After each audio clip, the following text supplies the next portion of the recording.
पुस्तक 8 अध्याय 1 पुस्तक 8 किम यू की वापसी। घर जा रहे हैं। कियान लांग महाद्वीप की जनसंख्या बहुत बड़ी है। किम यू और उनके कई दर्जन ज़ियूजेनिस्टों का समूह बादलों के बीच से उड़ रहा है। उनके बहुत नीचे हवा खाना पकाने के धुएं से भरी है और लोगों की अनगिनत आकृतियां हैं। असीम महासागरों की तुलना में कियान लॉन्ग महाद्वीप में सचमुच बहुत ज्यादा लोग हैं। यहाँ एक कस्बे में दसियों हजार लोग रहते हैं और एक बड़े शहर में भी लाखों लोग रहते हैं। ये कियान लांग महाद्वीप के 3 बड़े राजवंशों में से मिंग राजवंश है। किम यू गहरी सांस लेता है। हालांकि वह बादलों के बीच से उड़ रहा है, अपनी 6 इंद्रियों की तीक्ष्णता के कारण वह अभी भी उस जानी पहचानी मिट्टी की गंध को महसूस कर सकता है। समुद्र में वह इस तरह की मिट्टी की गंध को सांस में नहीं ले सकता। ये घर की गंध है। बड़े भाई, हे यू चमकती आंखों से किम यू को देखता है। किम यू खुद को उसकी तरफ मुस्कुराए बिना नहीं रह पाता। अतीत में किम यू और हे यू, एक बच्चा और एक युवा चील, एक ही रास्ते पर चले और हर अच्छे बुरे समय में साथ रहे। बाद में उन्होंने कियान लॉन्ग महाद्वीप छोड़ दिया और पानी के नीचे की ज़ियूयाओ दुनिया में धूम मचा दी। लगभग 10 साल हो गए हैं और आज किम यू और हे यू वापस आ गए हैं। क्या बात है किम यू? लियर ने धीरे से पूछा। किम यू मुस्कुराते हुए कहता है, यह मेरा घर है। मेरा घर कियान लॉन्ग महाद्वीप है। अब हमारे नीचे 3 बड़े राजवंशों में से मिंग राजवंश है। मेरा परिवार किन राजवंश में है वह कुछ भी नहीं छिपाता और न ही अपने आसपास के ज़ियूजेनिस्टों को सुनने का डर है। एजियो dragon palace, blue water mansion, Penglai अमर क्षेत्र और अन्य शक्तियों के सदस्य सभी उसे देखते हैं। इन सभी ज़ियूजेनिस्टों की सुनने की क्षमता असाधारण रूप से अच्छी है, इसलिए स्वाभाविक रूप से उन्होंने ये शब्द सुने होंगे। उनकी नज़र में किम यू स्टेलर टॉवर का स्वामी है, पानी के नीचे ज़ियूयाओ दुनिया का अधिपति। लेकिन किम यू कियान लॉन्ग महाद्वीप से है क्या? सब लोग बहुत उत्सुक हैं, है ना? ओह, मैं आपको बताना भूल गया कि मैं कोई राक्षसी जानवर नहीं हूँ। मैं एक इंसान हूँ। किम यू उपस्थित ज़ियूजेनिस्टों को देखता है और उदासीन और इत्मीनान से कहता है। वे सब चौंक गए। उन्हें तो पहले से ही इसका अंदाजा था जब उन्होंने कुछ देर पहले किम यू को ये कहते सुना कि वह कियान लॉन्ग महाद्वीप से है। अब जबकि किम यू ने खुलकर बता दिया है, उन्हें पूरा यकीन हो गया है कि वह इंसान ही है। सब लोग मुझे क्यों देख रहे हैं? क्या ऐसा हो सकता है कि पानी के नीचे ज़ियूयाओ की दुनिया में इंसान नहीं रह सकता? इसके अलावा मेरा दूसरा भाई हो फी एक दिव्य राक्षस है। क्या आप सोच रहे हैं कि मैं स्टेलर टॉवर का स्वामी बनने के योग्य नहीं हूँ? किम यू ने उन पर कुछ ठंडी नजर डाली। नीला ड्रैगन जोर से हंसता है और कहता है, हाँ हाँ भाई किम यू, मैं सचमुच आपकी प्रशंसा करता हूँ। आप एक इंसान हैं, लेकिन आपने पानी के नीचे ज़ियूयाओ की दुनिया में आने का साहस किया। हालांकि ज़ियूयाओवादियों, ज़ियूक्सियानवादियों और ज़ियूमोवादियों के बीच वास्तव में बहुत कम अंतर है। इससे कोई फर्क नहीं पड़ता कि आप किस तरह के ज़ियूजेनवादी हैं, जब तक आप शक्तिशाली हैं। टावर मास्टर बनने की आपकी योग्यता पर कौन संदेह करने की हिम्मत करेगा? थ्री आयड, तुम्हें कोई संदेह है? अपने हरे बालों को लहराते हुए ग्रैंड फाउंडर थ्री आयड मुस्कुराते हुए कहते हैं। शक किस बात का? भाई किम यू अकेले ही काफी ताकतवर हैं और उनका भाई हो फी एक दिव्य राक्षस है। वे निस्संदेह स्टेलर टॉवर के स्वामी बनने के योग्य हैं। जब अन्य 3 प्रमुख जलगत शक्तियों के एजियो ड्रैगन पैलेस और ब्लू वाटर मैंशन ने ऐसा कहा है, तो क्या 9 डेमन्स हॉल अब भी इस पर प्रश्न उठाने का साहस कर सकता है? आप वाकई बहादुर हैं टावर मास्टर किम यू। मैं आपकी बहुत प्रशंसा करता हूँ। सचमुच, डी लॉन्ग स्पष्टता से कहता है, लेकिन डी जियान और बाकी लोग कुछ नहीं कहते। डी लॉन्ग के उपहासपूर्ण लहजे पर ध्यान न देते हुए किम यू ने सिर हिलाकर कहा, ये कियान लॉन्ग महाद्वीप मेरा क्षेत्र है। मुझे यहाँ का बॉस माना जा सकता है, इसलिए मुझे आपका स्वागत करने की पूरी कोशिश करनी चाहिए। सबसे पहले मैं कियान लॉन्ग महाद्वीप का थोड़ा सा परिचय सबको करा दूं, तो फिर मुझे आपको धन्यवाद देना होगा। Tower master Kim you, reverend यान जू मुस्कुराते हुए कहते हैं। यी दा भी जिज्ञासा से किम यू को देखता है। किम यू मुस्कुराते हुए कहती है, ये कियान लॉन्ग महाद्वीप 3 बड़े राजवंशों में बटा हुआ है, किन राजवंश, मिंग राजवंश और हान राजवंश। इनमें से प्रत्येक की आबादी कई अरब है और कुल मिलाकर इनकी आबादी 10 अरब है, जो चौंका देने वाली है। 10 अरब, नीला ड्रैगन चिल्लाता है। मनुष्यों की संख्या सचमुच बहुत ज्यादा है। हालांकि विदेशी ज़ियूजेन दुनिया इस कियान लॉन्ग महाद्वीप से बहुत बड़ी है, फिर भी वहाँ ज़ियूजेनिस्ट 1 करोड़ से भी कम है। लेकिन यहाँ नश्वर लोगों की संख्या लगभग 10 अरब है। रेवरेंड यान जू मुस्कुराते हुए कहते हैं, नश्वर तो बहुत हैं, लेकिन वे बहुत कमजोर हैं। वे हम ज़ियूजेनिस्टों के स्तर के नहीं हैं। आप सही कह रहे हैं रेवरेंड यानजू। 10 अरब अगर हम सचमुच उन सब का नरसंहार करना चाहते हैं तो सिर्फ 100 ज़ियूजेनिस्ट ही काफी होंगे। हम इस महाद्वीप की आबादी का सफाया जरूर कर सकते हैं। पर्पल फ्लेम डेविलिश डनगॉन से एक विशालकाय आदमी कहता है। इस आदमी के लंबे बिल्कुल रक्त लाल बाल हैं। यी दा ठंडे स्वर में कहते हैं, जियाओ जियू, यदि आप चाहते हैं कि आपका यानमो स्कूल नष्ट हो जाए तो आप उनका नरसंहार कर सकते हैं। इस बार यी दा अपने साथ जियाओ जियू और सीटू जू को लेकर आए हैं। ये दोनों लोग शुरुआती कोंगमिंग चरण में पहुंच चुके हैं और इन्हें ही यी दा ने पिछले 3 सालों तक जेल में बंद रखा था। मैं तो बस कह रहा हूँ, जियाओ जियाओ बड़बड़ाता है। किम यू आगे कहती हैं, कियान लॉन्ग महाद्वीप में नश्वर प्राणी तो बहुत हैं, लेकिन साथ ही कई राक्षसी जानवर भी हैं। इस महाद्वीप के पूर्व में एक विशाल जंगल है जिसमें राक्षसी जानवरों की भरमार है।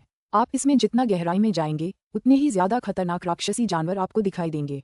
इस जंगल के गहरे हिस्सों में दूजी और दाचिंग जैसे राक्षसी जानवर भी हो सकते हैं। वह इन शब्दों से बिल्कुल भी बकवास नहीं कर रहा है। लेई वेई द्वारा छोड़े गए इस जंगल के बारे में एक किताब के अनुसार लेई वेई ने भी जंगल के गहरे हिस्सों में जाने की हिम्मत नहीं की। इससे पता चलता है कि उन हिस्सों में भयानक राक्षसी जानवर हैं, क्योंकि आखिरकार लेई वेई एक विशेषज्ञ थे जो दाचिंग मंच के ज़्यूक्सियनवादियों को मारने में सक्षम थे। डूजी स्टेज, दिचेंग स्टेज, एजियो dragon, grand founder three eyed, reverend यांजू, यी दा और अन्य के चेहरों का रंग काफी बदल जाता है। यदि दुजी चरण और दाचिंग चरण में राक्षसी जानवर हैं, तो ज़्यूजेनिस्टों के इस समूह के पास उनसे निपटने का कोई रास्ता नहीं होगा। क्या तुम्हें इस बात पर यकीन है, भाई किन्यू?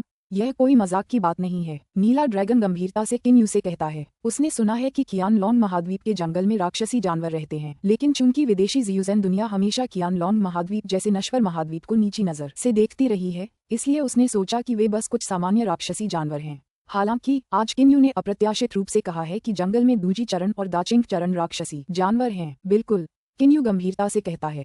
यह मामला मेरे स्कूल की किताबों में दर्ज है। ये वास्तव में किन्यू के स्कूल की पुस्तकों में दर्ज है, लेकिन एजियो ड्रैगन और अन्य लोग तुरंत उसके स्कूल को अंकल लैन के साथ जोड़ देते हैं। अगर ऐसा है तो यह शायद सच है। वे तुरंत गंभीर हो जाते हैं। नीला ड्रैगन विदेशी ज़्यूज़ेन दुनिया में सबसे शक्तिशाली है। प्रारंभिक कोंगमिंग अवस्था के एक दिव्य पशु के रूप में वह प्रारंभिक दूजी अवस्था के ज़्यूक्सिनिस्ट के समान है। हालांकि जंगल में दूजी अवस्था और दाचिंग अवस्था के राक्षसी पशु हैं और इसके अलावा शीर्ष राक्षसी पशु आमतौर पर दिव्य पशु होते हैं। अगर दूजी मंच और दाचिंग मंच दिव्य जानवर हैं, तो जब नीला ड्रैगन इस बिंदु पर सोचता है तो उसका दिल डर से कांप उठता है। तुरंत ही विदेशी ज़्यूज़ेन दुनिया से ज़्यूज़ेनवादियों का ये समूह भयभीत हो गया।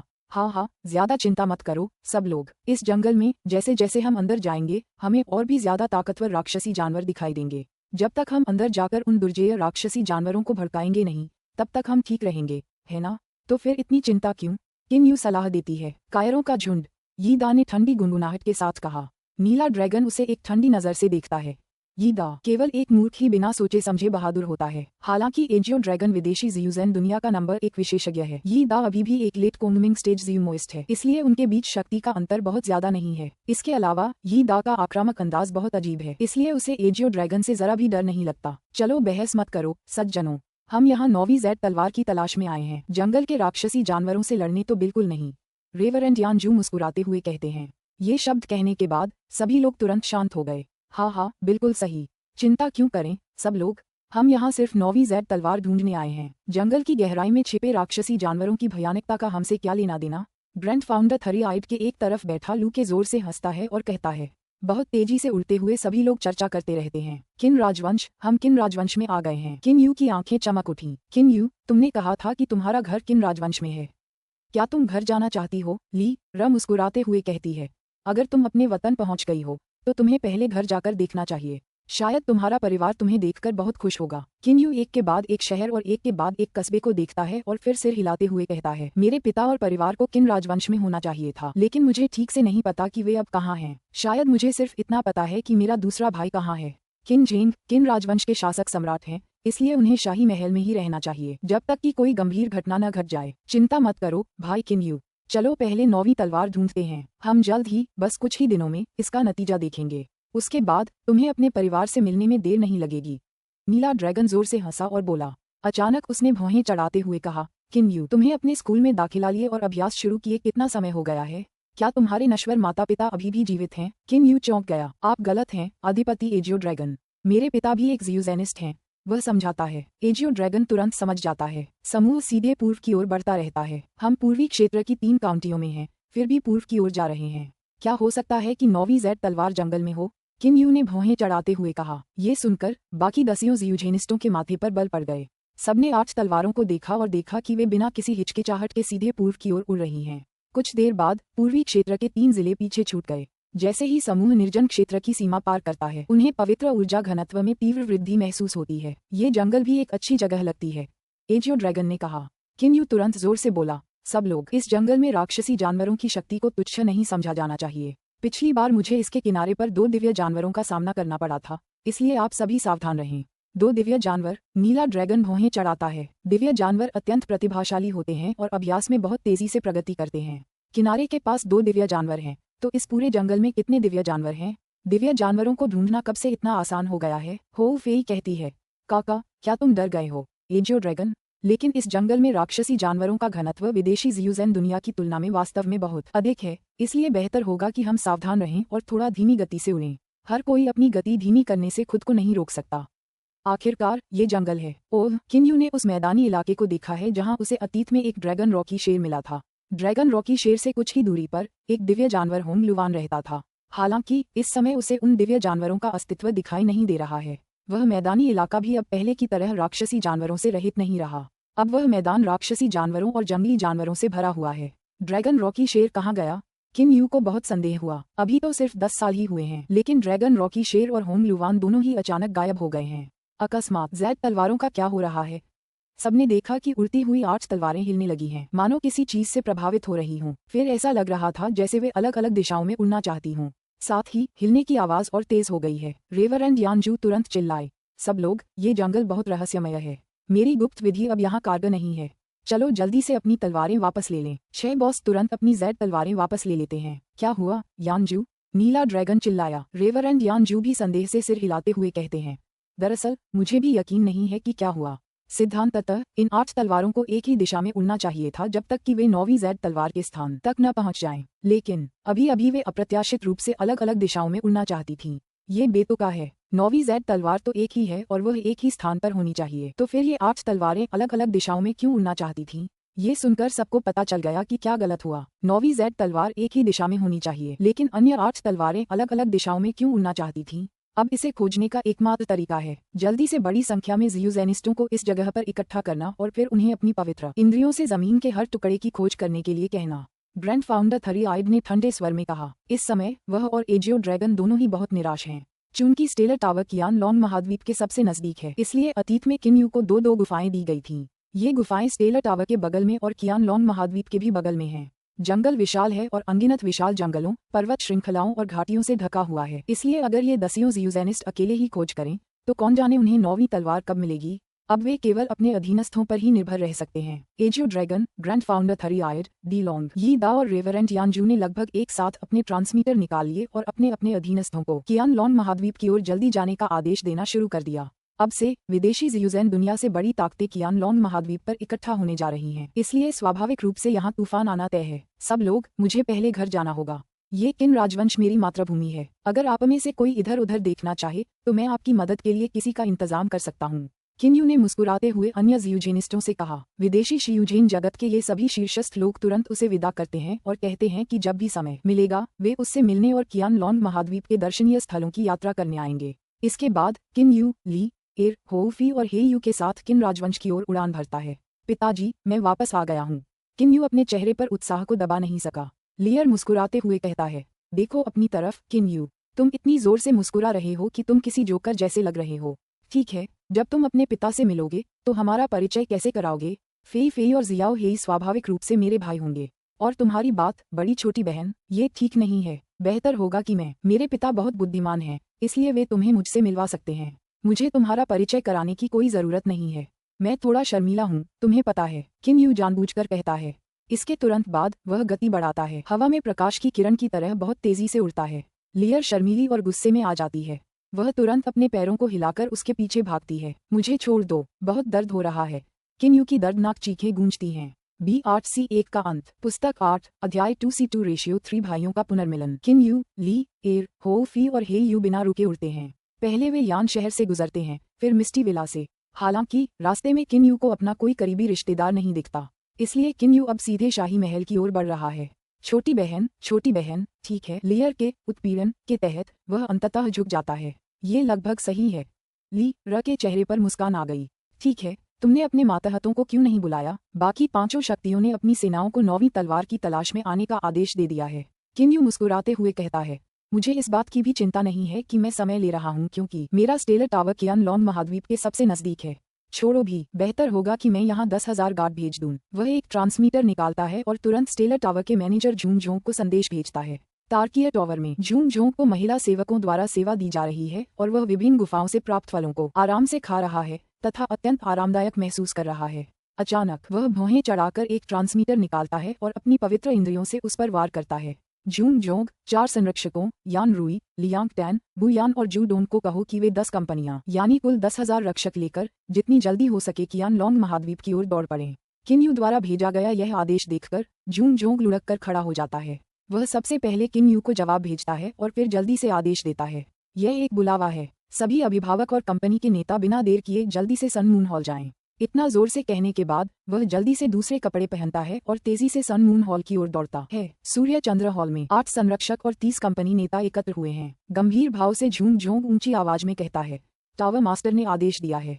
8 संरक्षक और 30 कंपनी नेता तुरंत झुककर आदेश की प्रतीक्षा करने लगे। संरक्षक यान रूई, लियांग टैन, वू यान और शूडोंग पहली से 10वीं कंपनी तक के 10,000 रक्षकों को लेकर जल्दी से कियान लॉन महाद्वीप की ओर प्रस्थान करते हैं और फिर टावर मास्टर के आदेश की प्रतीक्षा करते हैं। किसी भी प्रकार की देरी की अनुमति नहीं है, तुरंत प्रस्थान करें। झूम झोंक गंभीरता से चिल्लाया, जी श्रीमान। यान रूई, बाकी 3 संरक्षक और उन 10 कंपनियों के नेता आज्ञाकारी भाव से झुककर जयकार करते हैं। फिर वे मुड़कर चलने की तैयारी करते हैं। झूम झोंक और बाकी लोग भी स्टेलर टॉवर से बाहर निकलकर मुख्य द्वार के पास खड़े हो जाते हैं। इस समय गार्ड क्वार्टर से गार्डों के कई समूह उड़ रहे हैं। कुछ ही देर में समुद्र तल का एक बड़ा क्षेत्र गार्डों से घिर गया है। ये कोई और नहीं बल्कि उन 10 कंपनियों के सदस्य हैं। वे तुरंत हवा में 10 लंबी कतारों में मजबूती से खड़े हो जाते हैं। कंपनियों के 10 नेता कतारों में सबसे आगे खड़े होते हैं और 4 संरक्षक उनके आगे खड़े होते हैं। शुरू करना। यान रूई 8 रक्षकों में से प्रमुख हैं, इसलिए स्वाभाविक रूप से इस अभियान की अगुवा वही हैं। उस आदेश के बाद 4 रक्षकों की कमान में 10 कंपनियों के 10,000 रक्षक सीधे पानी से बाहर निकल आते हैं और अपनी उड़ती तलवारों पर सीधे उत्तर की ओर उड़ते हैं। 10,000 गार्ड। आकाश का एक बड़ा क्षेत्र उनसे घनी तरह से भरा हुआ है। कियान लॉन्ग महाद्वीप पर कुछ ही जिंदान चरण के शिवजेनिस्टों को पहले से ही शांगशियन कहा जाता है, लेकिन आज स्टेलर टॉवर 10,000 शिवजेनिस्टों के एक समूह को भेज रहा है, जिसका नेतृत्व 4 संरक्षक कर रहे हैं, जो सभी डोंगक्सु चरण तक पहुंच चुके हैं। कियान लान महाद्वीप पर किन राजवंश के शांगकिन काउंटी में ये शांगकिन काउंटी मूल रूप से बाचू काउंटी थी। राजवंशों के परिवर्तन के कारण बाचू काउंटी का नाम स्वाभाविक रूप से बदलना पड़ा। शाही महल विशाल है, इसलिए किंदे इसके पुनर्निर्माण पर भारी मात्रा में सामग्री खर्च नहीं करना चाहते थे, इसलिए उन्होंने इस काउंटी की राजधानी को नए राजवंश की राजधानी बनाया। शांगकिन काउंटी के विशाल क्षेत्र का केंद्र कोई और नहीं बल्कि राजधानी है। पुरानी वू नदी के किनारे उड़ते हुए हे यू अचानक आवाजें निकालता है। उसने हाल ही में इस वेंट्रिलोक्विज्म तकनीक में भी महारत हासिल की है।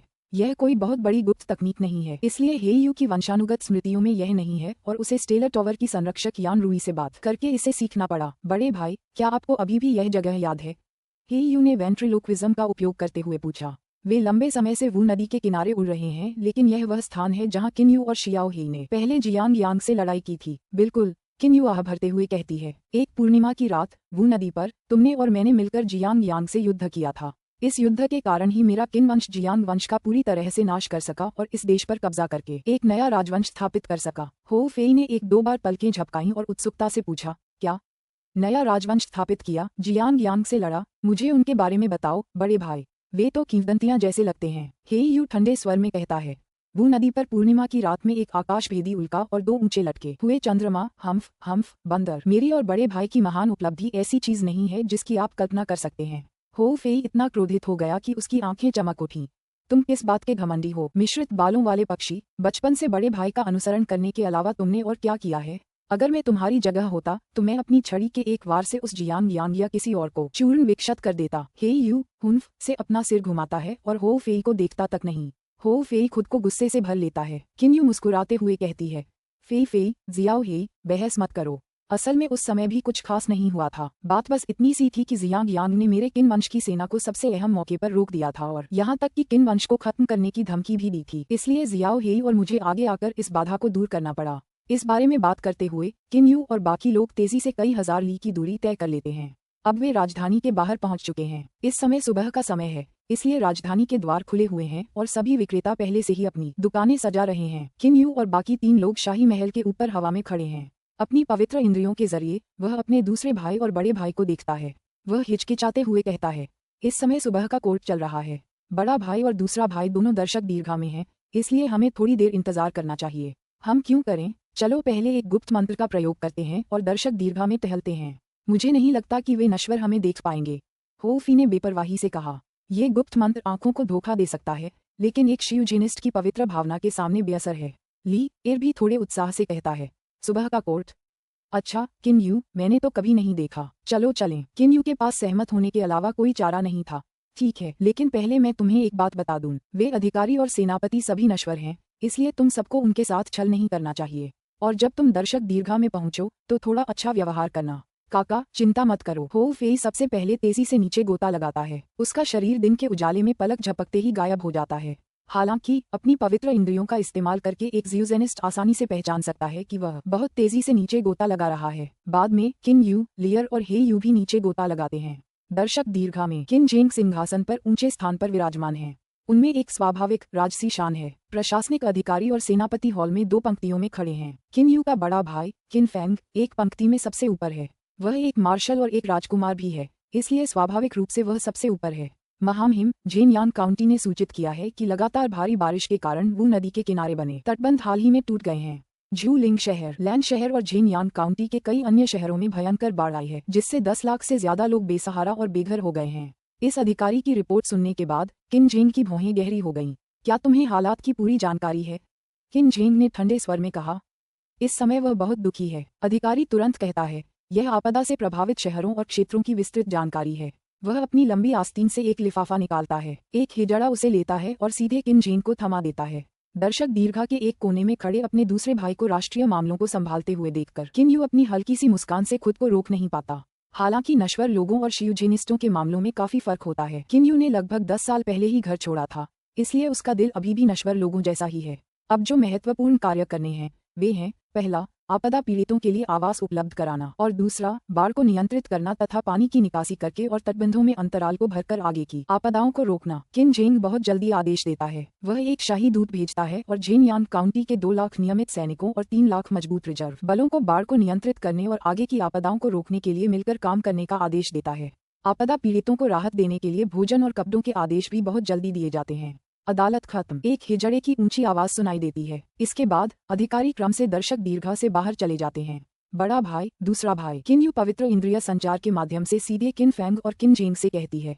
किन जेंग, जो अभी भी आपदा से जुड़े मामलों पर विचार कर रहा है, को एक झटका लगता है। फिर वह परमानंद में डूब जाता है।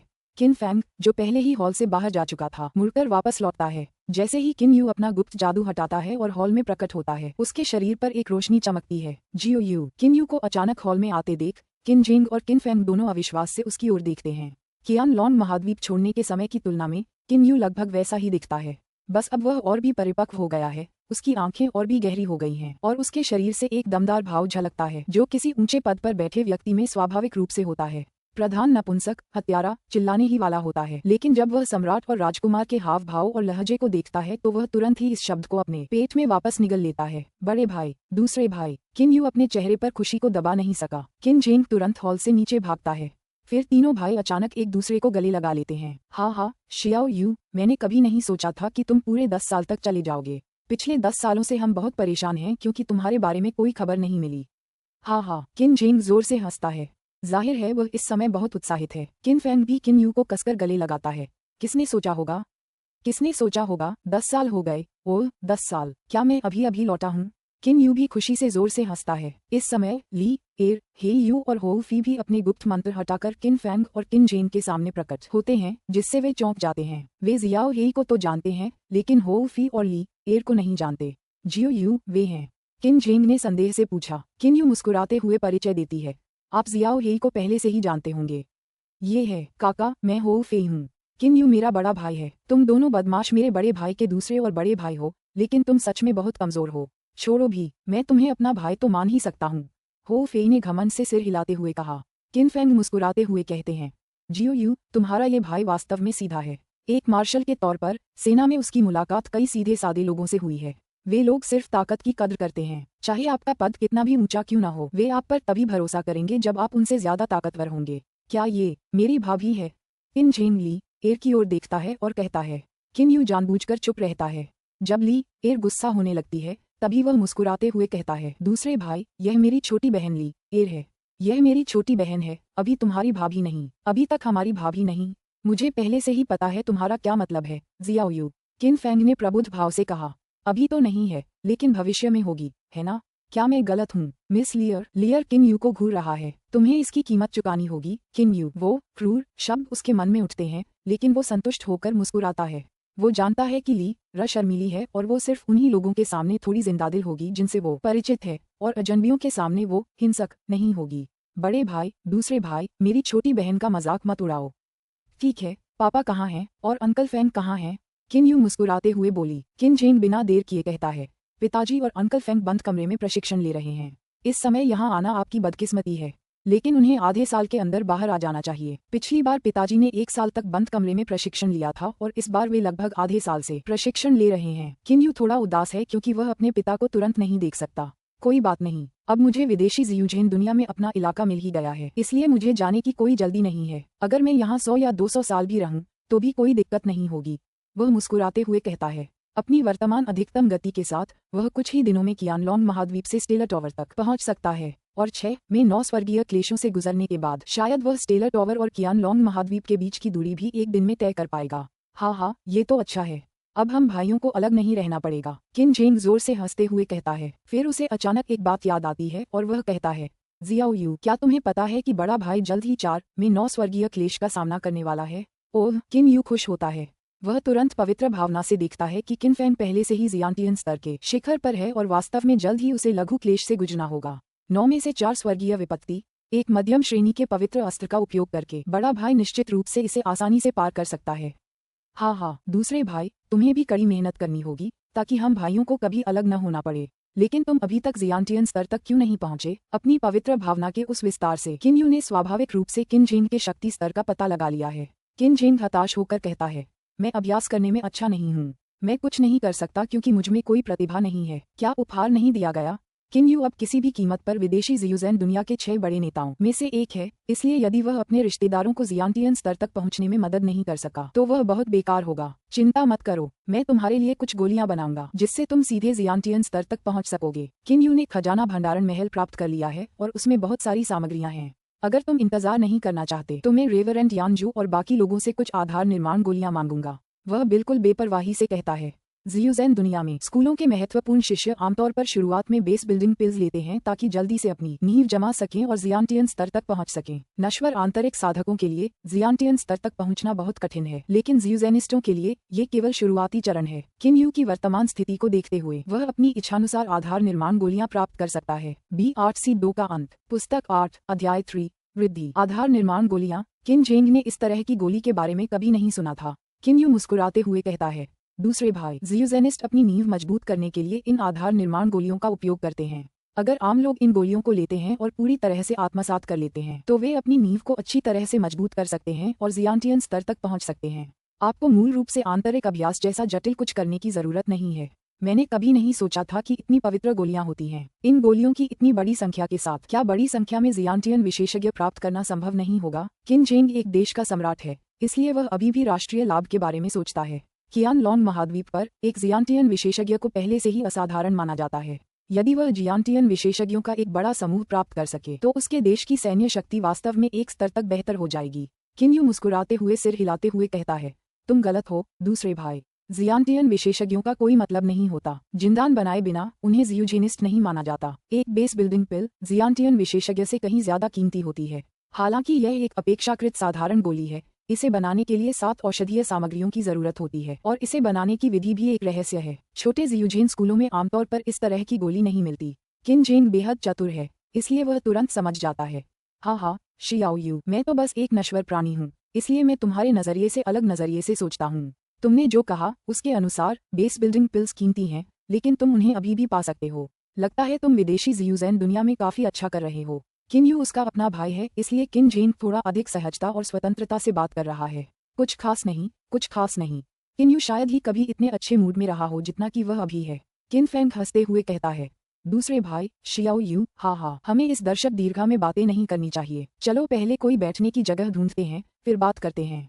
हम 10 साल से अलग हैं, इसलिए इस बार हमें अच्छी बातचीत करनी चाहिए। ठीक है। किन जेंग जल्दी से बोला, देखो मैं इतना व्यस्त हूँ कि मेरा ये हाल है। ठीक है, चलो पहले शाही उद्यान में 100 आधिकारिक मंडप में चलते हैं, फिर बात करते हैं। अचानक किन जेंग ने अपने पास खड़े हिजड़े को आदेश दिया, प्रबंधक वांग, आप जल्दी से लोगों को भेजकर महारानी देवियों और मेरे राजकुमारों और राजकुमारियों को हमारे परिवार के तीसरे चाचा से मिलने के लिए 100 आधिकारिक मंडप में बुलाएं। इसके अलावा मेरी भाभी और राजकुमारी फेइया को भी जल्दी से आमंत्रित करें।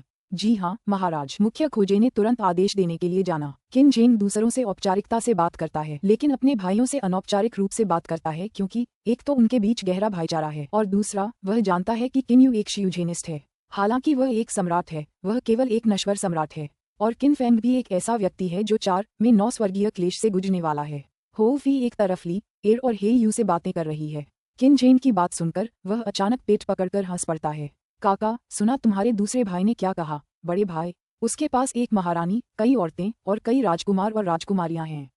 वाह, ये तो ढेरों लोग हैं, लेकिन तुम तो देखो, तुम्हारी तो कोई पत्नी भी नहीं है। बहन लियर, तुम्हें मेरे बड़े भाई के लिए कभी पत्नी ढूंढने में मदद करनी चाहिए। हो फी अचानक लियर की ओर मुड़ती है और कहती है। ली एयर अपनी आस्तीन के एक झटके से हो फेई के सिर पर वार करती है और फटकार लगाती है। मेरा मजाक मत उड़ाओ फेई फेई। लेकिन उसके तुरंत बाद वह फिर मुस्कुराती है और किन्यू की ओर देखती है। किन्यू, तुम्हारे बड़े और दूसरे भाई दोनों शादीशुदा हैं और उनके बच्चे भी हैं, लेकिन तुम्हारे पास कुछ भी नहीं है। तुम कब पत्नी ढूंढोगे? अगर तुम सच में चाहते हो कि मैं तुम्हारी मदद करूं, तो मुझे भी तुम्हारी मदद करने में कोई आपत्ति नहीं होगी। उसकी मुस्कुराहट भरी अभिव्यक्ति को देखते हुए किन्यू अपना मुंह बंद रखते हुए जवाब देता है। किन्यू और लियर जिस तरह से एक दूसरे के साथ बातचीत कर रहे हैं, उसे देखकर किन फैंग और किन जेंग मुस्कुराने से खुद को रोक नहीं पाते। ठीक है शियाओ यू, चलो पहले शाही उद्यान में 100 आधिकारिक मंडप में चलते हैं। किन फैंग जोर से हंसते हुए कहते हैं। इसके बाद तीनों भाई ली, एर, हो फी और हे यू शाही उद्यान में उस मंडप की ओर एक साथ चल पड़ते हैं। रास्ते में हर शाही रक्षक किन यू को आश्चर्य से देखता है। किन फैंग, किन जेंग और किन यू सगे भाई हैं, इसलिए वे निश्चित रूप से एक दूसरे के समान दिखते हैं। ये देखकर कि उनके सम्राट और राजकुमार एक अजनबी आदमी के साथ इतने उत्साह और निकटता से जा रहे हैं, स्वाभाविक रूप से उन पहरेदारों को बहुत आश्चर्य हुआ। शाही महल में किंवदंती है कि किन फैंग और किन जेंग का एक तीसरा भाई था। हालांकि पिछले 10 सालों से इस व्यक्ति को किसी ने नहीं देखा है, इसलिए ज्यादातर शाही पहरेदारों को लगता है कि यह महज एक अफवाह है। आज जैसे ही वे किन यू को देखेंगे, वे सब एक निष्कर्ष निकाल सकते हैं और मान सकते हैं कि कल शाही महल से कोई खबर जरूर आएगी। इंपीरियल गार्डन में 100 आधिकारिक मंडप में यह मंडप लगभग 6 मीटर चौड़ा और 20 से 30 मीटर लंबा आयताकार है। किन जेंग ने कई बार कुछ अधिकारियों को शाही परिवार के साथ शानदार दावतों का आनंद लेने के लिए यहीं रहने के लिए कहा है। इस समय किन जेंग मुख्य आसन पर बैठे हैं, किन यू और किन फैंग उनके दोनों ओर बैठे हैं। दूसरे भाई, मुझे लग रहा है कि तुम्हारे माथे पर थोड़ी उदासी है। क्या कोई मुश्किल समस्या है? मुझे बताओ, किन यू ने तुरंत कहा। हालांकि किन जेंग और किन फैंग इस समय बहुत उत्साहित हैं, फिर भी किन यू को किन जेंग के माथे पर उदासी की एक स्पष्ट लकीर दिखाई देती है। उसे पता है कि उसका दूसरा भाई असाधारण रूप से कठोर स्वभाव का है। अपने दूसरे भाई को ऐसा बनाना वाकई एक गंभीर बात होगी। किन जेंग चौंका, लेकिन तुरंत ही अपनी बात से पलट गया और मुस्कुराते हुए बोला, कुछ नहीं, मैं तो बस अभी आए विनाशकारी बाढ़ की खबर से चिंतित हूँ। आखिरकार 10 लाख लोग बेसहारा और बेघर हो गए हैं। ओह, किन यू जवाब देता है, लेकिन उसे इस बात पर बिल्कुल भी यकीन नहीं होता क्योंकि कुछ देर पहले ही उसने अपने दूसरे भाई को इस बाढ़ के मामले को बड़ी आसानी से संभालते देखा था। किन जेंग के स्वभाव को देखते हुए बाढ़ उसे ऐसा बिल्कुल नहीं बना सकती। हालांकि क्योंकि उसका दूसरा भाई उसे बताना नहीं चाहता, इसलिए किन यू भी बार बार नहीं पूछ पाता। बहुत स्वादिष्ट है। वाह, सच कहूँ तो हालांकि इंसान थोड़े कमजोर होते हैं, ये खाने स्टेलर टावर में मिलने वाले खाने से कहीं ज्यादा स्वादिष्ट हैं। हो फेई बड़े चाव से खा रही है। जियूजेनिस्ट अपना अधिकांश समय कठिन प्रशिक्षण में बिताते हैं, तो फिर जियूयाओइस्ट स्वयं को पाक कला में क्यों डुबोएंगे? खाना पकाने के मामले में शियुयाओवादियों की तुलना नश्वर राजघरानों से कैसे की जा सकती है? स्टेलर टावर में विभिन्न क्षेत्रों के कुछ फल थोड़े नए और अनोखे जरूर हैं, लेकिन उनके व्यंजन इन शाही व्यंजनों से बिल्कुल ही घटिया हैं। इस समय 100 ऑफिशियल पवेलियन में लंबी मेज पर लगभग 100 व्यंजन हैं। भाई हो फी, जियूजेनिस्ट कुछ भी कर सकते हैं, जैसे आसमान में उड़ना या जमीन में धंस जाना, लेकिन मुझे नहीं लगता कि उन जियूजेनिस्टों और शांगशियान के पास खाना पकाने जैसी मामूली कला में महारत हासिल करने के लिए पर्याप्त समय है। किन जेंग मुस्कुराते हुए कहता है। ये कहना कि जियूजेनिस्टों के पास खाना पकाने की कला में महारत हासिल करने का समय नहीं है, ठीक वैसा ही है जैसे ये कहना कि शाही व्यंजन जियूजेनिस्टों द्वारा बनाए गए व्यंजनों से बेहतर होते हैं। हो फेई सहमति में कहता है। आप सही कह रहे हैं, उनमें से कई जियूजेनिस्ट तो कुछ भी नहीं खाते। खैर, स्वादिष्ट खाना न खाकर उन्होंने मजे करने का एक बेहतरीन तरीका खो दिया है। अरे अरे, कितना स्वादिष्ट! वह एक भुनी हुई गिगोट उठाता है और बड़े बड़े निवाले लेकर खाने लगता है। फेई फेई, अपनी छवि का थोड़ा ध्यान रखो, किन यू ने फटकार लगाई। हो फी के इस तरह खाने से उसे शर्मिंदगी महसूस हुई। स्टेलर टावर में क्योंकि ज्यादातर सदस्य शियुयाओवादी हैं, स्वाभाविक रूप से उसे इस बात की परवाह नहीं थी कि हो फी कैसे खाती है। लेकिन ये शाही महल है। किन यू एक राजकुमार के परिवार में पैदा हुआ था, इसलिए वह सामाजिक शिष्टाचार जानता है, जिस पर शाही महल में और भी ज्यादा ध्यान दिया जाना चाहिए। हो फेई जिस तरह से खा पी रही है, उससे वहां मौजूद किन्नरों और महिला सेवकों की आंखें बाहर निकल आती हैं। मिंग राजवंश में कियानलांग महाद्वीप पर मिंग सम्राट झुयान 5 शांगशियान का पीछा कर रहे हैं।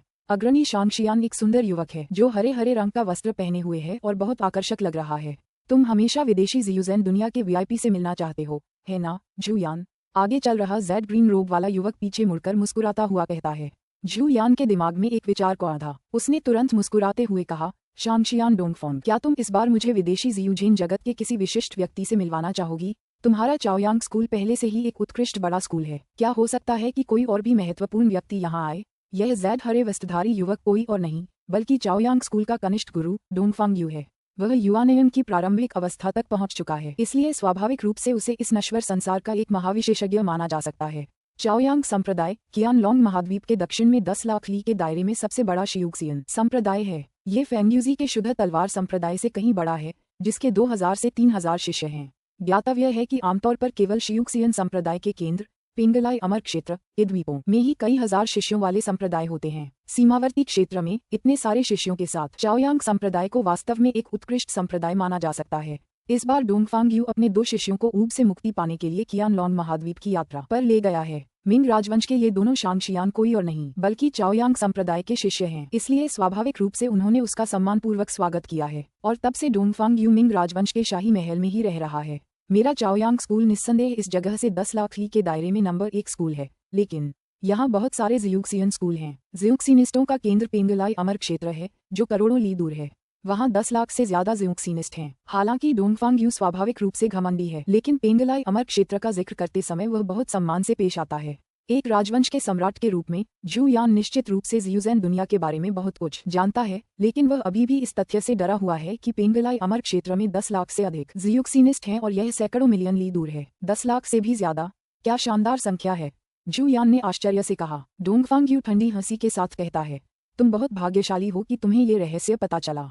मैं तुम्हें एक बात बताता हूँ, आज यहाँ आने वाले लोग पेंगलाई अमर क्षेत्र के सर्वोच्च पदस्थ व्यक्ति हैं। अब ध्यान से सुनो, अगर तुमने उनके साथ गलत व्यवहार किया तो मेरे पिता भी तुम्हारे मिंग राजवंश को नहीं बचा पाएंगे। मेरी तो बात ही छोड़ो। वह गंभीरता से चेतावनी देता है। पेंगलाई अमर क्षेत्र के शीर्षस्थ व्यक्ति जू यान का दिल ढोल की तरह धड़कने लगता है और वह अपने कानों में लगातार उसकी धड़कन महसूस कर सकता है। गहरी सांस लेते हुए वह कहता है, शांगशियान डोंगफांग, मैं इन शीर्ष हस्तियों का अपनी पूरी क्षमता से स्वागत करूंगा। क्या मैं पूछ सकता हूँ कि मुझे क्या तैयारी करनी चाहिए? डोंगफेंग यू उदासीन मुस्कान के साथ कहता है, तुम्हें ज्यादा तैयारी करने की जरूरत नहीं है, क्योंकि इस तरह के विशेषज्ञ भौतिक सुखों के पीछे नहीं भागते। याद रखना, उन नश्वर लोगों को उन्हें परेशान न करने देना। इसके अलावा उनका रहने का स्थान साफ सुथरा और शांत होना चाहिए। तुम्हें भी सम्मानपूर्वक व्यवहार करना होगा। उन वरिष्ठों को परेशान मत करना। डोंगफेंग यू को वास्तव में अभी अभी अपने पिता से एक संदेश मिला है। उसके पिता उसे बताते हैं कि इस बार आने वाले सभी लोग असाधारण हैं और शक्ति और पद में उसके पिता से कहीं बेहतर हैं, और नेता तो पेंगलाई अमर क्षेत्र का नंबर 1 व्यक्ति भी है। ये कहा जा सकता है कि ये कई लोग पेंगलाई अमर क्षेत्र के शीर्ष स्तर का प्रतिनिधित्व करते हैं। पेंगलाई अमर क्षेत्र के शीर्ष सोपानक निश्चित रूप से विदेशी शियुजिन दुनिया में शियुक्सियानिस्टों के शीर्ष सोपानक हैं। सब लोग डटे रहें, इधर उधर न घूमें, हमें बस यही इंतजार करना है। वे वरिष्ठ बहुत शक्तिशाली हैं, इसलिए उन्हें जरूर पता होगा कि हम पवित्र भावना से यहाँ हैं। डोंगफांग यू अपने एक तरफ बेचैन चाओयांग स्कूल के शिष्यों को चिल्लाकर पुकारता है। तुरंत ही कोई भी आगे बढ़ने की हिम्मत नहीं करता। एक लंबे समय के बाद क्षितिज से 3 आकृतियां तेजी से उनकी ओर बढ़ती हैं। वे शाही महल के हवाई क्षेत्र में तुरंत पहुंचते हैं और फिर बादलों से नीचे उतरते हैं, मानो किसी खाली आंगन में टहल रहे हों। उनका इत्मीनान से ईश्वरीय व्यवहार जमीन पर मौजूद कई लोगों को बहुत विस्मित कर देता है। आने वाले लोग कोई और नहीं बल्कि रेवरेंड यानजू, रेवरेंड हुओ तियान और रेवरेंड डीफेंग हैं। वरिष्ठों, आपसे मिलकर मुझे बहुत खुशी हुई। मैं डोंगफांग यू हूँ। चाओयांग स्कूल के प्रधानाध्यापक मेरे पिता हैं।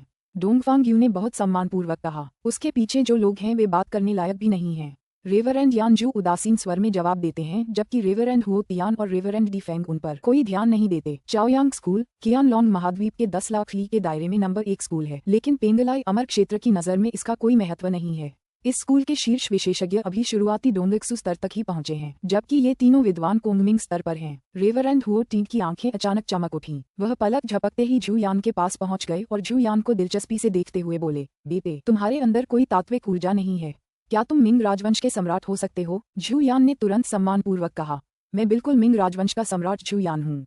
आपसे मिलकर मुझे बहुत खुशी हुई, सीनियर। रेवरेंड हुओ तियान ने संतोष से अपना सिर हिलाया। इस बार रेवरेंड यानजू उस चाओयांग स्कूल से मदद मांगने के लिए यहाँ आए हैं, इसलिए स्वाभाविक रूप से वह बहुत घमंडी नहीं हो सकते। डोंगफांग, इस बार तुम्हारे पिता और मेरे बीच एक समझौता हुआ है। वह जल्द ही 2000 शिष्यों को, जिनमें से 1000 उनके विद्यालय से और 1000 आसपास के विद्यालयों से होंगे, कियानलोंग महाद्वीप पर मेरे नेतृत्व में भेजने वाले हैं। मुझे लगता है कि तुम्हें इस बारे में पहले से ही पता है। रेवरेंड यानजू ने उदासीन मुस्कान के साथ कहा। डोंगफांग यू ने आदरपूर्वक कहा, मुझे इस बारे में पता है, सीनियर। मेरा चाओयांग स्कूल आपके लिए काम करने में गौरवान्वित महसूस करता है। रेवरेंड यानजू ने संतोष से सिर हिलाया। इसमें कोई आश्चर्य की बात नहीं है। अगर समय की कमी न होती तो पेंगलाई अमर क्षेत्र की ताकत को देखते हुए 1 लाख जियूक्सियानिस्टों को जुटाना भी कोई समस्या नहीं होती, लेकिन अब उसे जल्द से जल्द बड़ी संख्या में जियूक्सियानिस्टों की जरूरत है। इसलिए उसे चाओयांग स्कूल के प्रधानाचार्य को संदेश भेजना पड़ा। बहुत अच्छा डोंगफेंग, आपको केवल हम तीनों के लिए रहने की जगह तैयार करनी है और अन्य मामलों की चिंता करने की जरूरत नहीं है, रेवरेंड यानजू ने आदेश दिया। रेवरेंड हुओ तियान मुस्कुराते हुए कहते हैं, रेवरेंड यानजू, आप पहले हमारे ठहरने के स्थान पर चलें। अब मुझे इस नश्वर संसार में बहुत रुचि हो गई है, इसलिए मैं इस सम्राट झू यान के साथ घूमकर आता हूँ।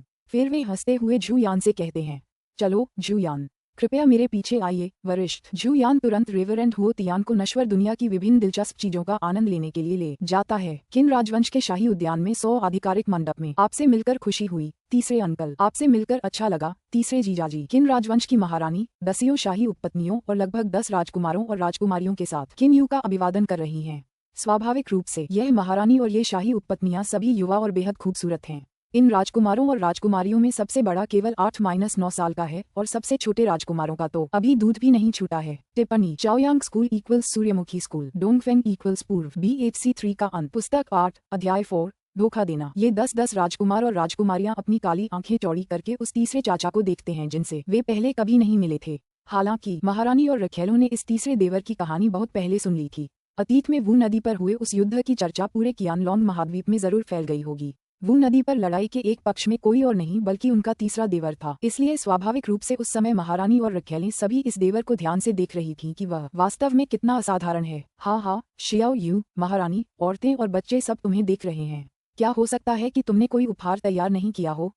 एक तरफ से किन फैंग मजाक में कहता है। किन जेंग भी चमकती आंखों से किन यू को शरारत से देखता है। लियर तुरंत मुस्कुराते हुए कहता है, किन यू, हर कोई तुम्हें देख रहा है। किन यू चौंक गया। उसने कोई उपहार तैयार नहीं किया है, लेकिन ये भतीजे, भतीजियां और सालियां सब उसे देख रहे हैं और उससे भी बुरी बात यह है कि ये सब बहुत ज्यादा हैं। हालांकि वह कुछ कीमती चीजें निकाल सकता है, लेकिन यहाँ बहुत सारे लोग हैं। अचानक उसके दिमाग में एक विचार आया। उसे एक बात याद आ गई। उसके हाथ के एक इशारे से 16 उड़ती हुई तलवारें तुरंत उड़ जाती हैं। ये दृश्य किन जेंग और किन फैंग को अचंभित कर देता है। उड़ने के लिए ये पवित्र हथियार होने चाहिए। क्या ये उनके भाई की सभा के उपहार हो सकते हैं? ये अनमोल पवित्र हथियार। छोटे बच्चों, मैं तुम्हें ये 16 उड़ने वाली तलवारें खिलौने के रूप में देता हूँ। किन यू मुस्कुराते हुए कहता है। किन जेंग, किन फैंग, महारानी और उनकी रखेलें हक्की बक्की रह जाती हैं। हालांकि 16 राजकुमारों और राजकुमारियों की आंखें चमक उठती हैं। पवित्र हथियार खिलौनों के रूप में दिए जाते हैं। इस कियानलोंग महाद्वीप पर वे बेहद कीमती हैं और एक देश के पास सिर्फ 1 या 2 पवित्र हथियार होते हैं। हाँ बड़े भाई, तुम ये चीजें बाहर भी निकाल सकते हो।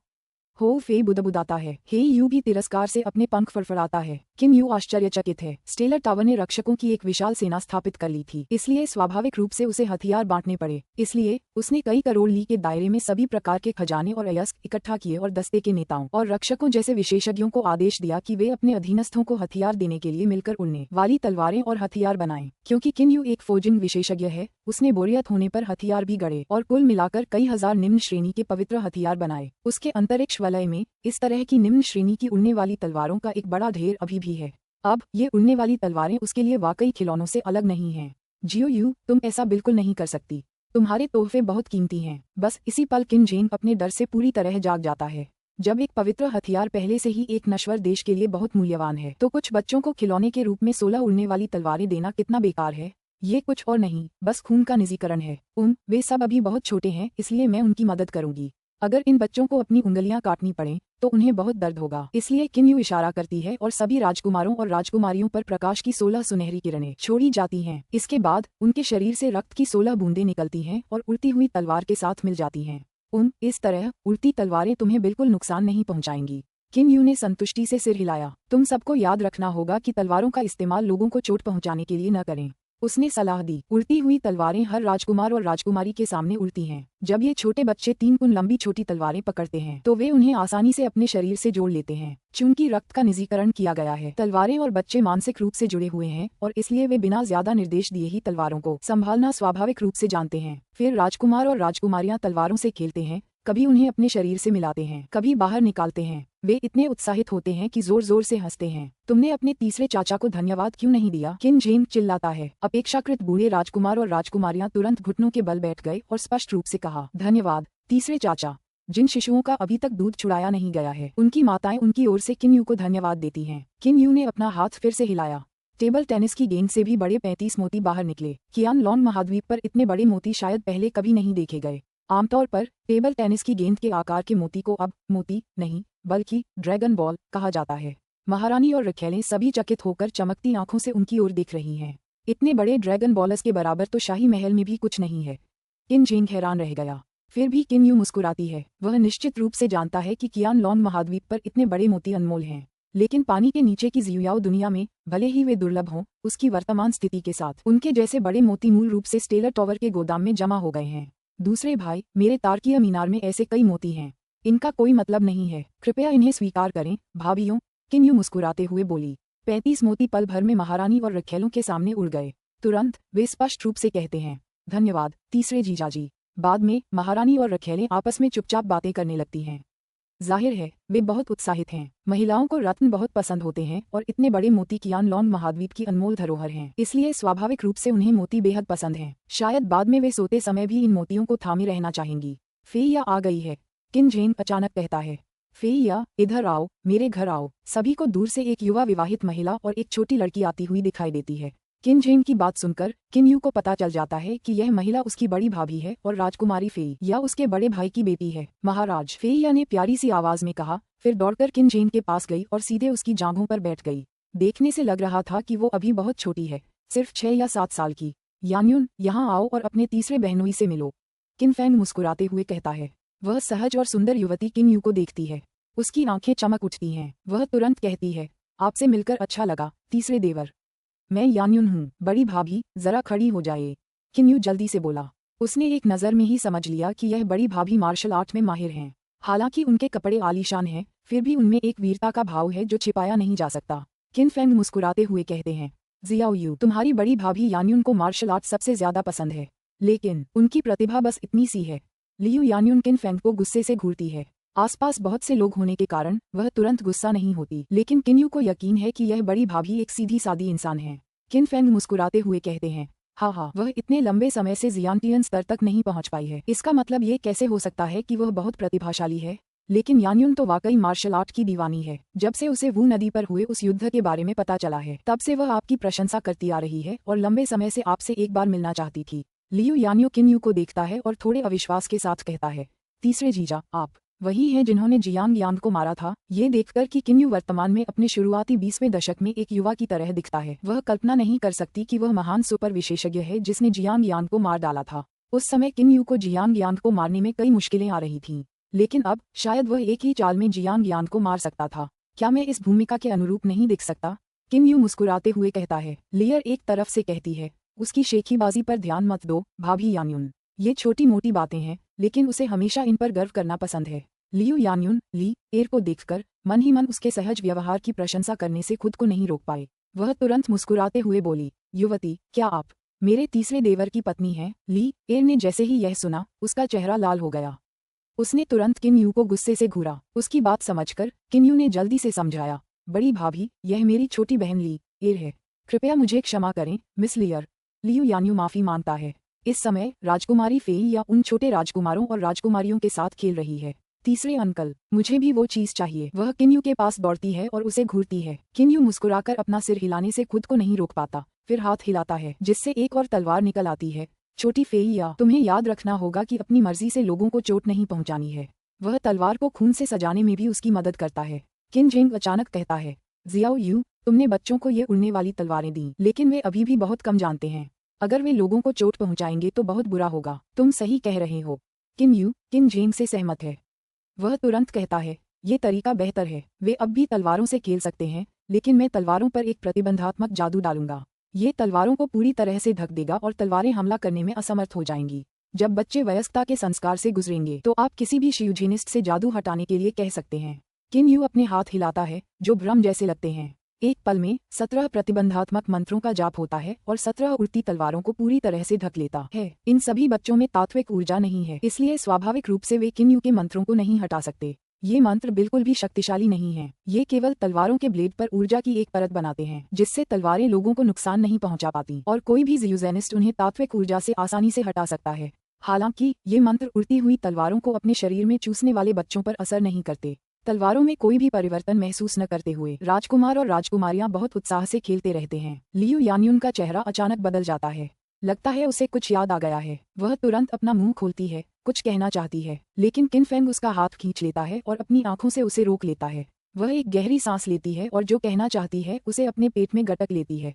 हालांकि किम यू ने इस दृश्य को नोटिस किया है। क्या बात है बड़े भैया, बड़ी भाभी, अगर कोई परेशानी हो तो बेझिझक मुझे बताइए, किम यू मुस्कुराते हुए बोली। किन फेंग मुस्कुराते हुए कहता है, जियाओ यू, तुम्हारी बड़ी भाभी ने देखा है कि महारानी और महिलाओं को इतने बड़े मोती दिए गए हैं, इसलिए वह भी एक मोती चाहती है। मुझे बस अपनी इज्जत खराब होने का डर है। यहाँ इतने सारे लोग हैं, वह एक बच्चे जैसी चीज कैसे मांग सकती है? ये तो कुछ भी नहीं है। किम यू बिना देर किए एक बड़ा सा बिल्ली की आंख का रत्न निकालती है। मैं आपको एक उपहार देना भूल गई। ये बिल्ली की आंख का रत्न उन मोतियों जितना ही अच्छा है। कृपया इसे स्वीकार करें बड़ी भाभी। लियू यान्यू तुरंत शर्मिंदा मुस्कान के साथ कहते हैं, धन्यवाद तीसरे जीजाजी। ऐसा कहने के बाद उसे बिल्ली की आंख का रत्न प्राप्त होता है।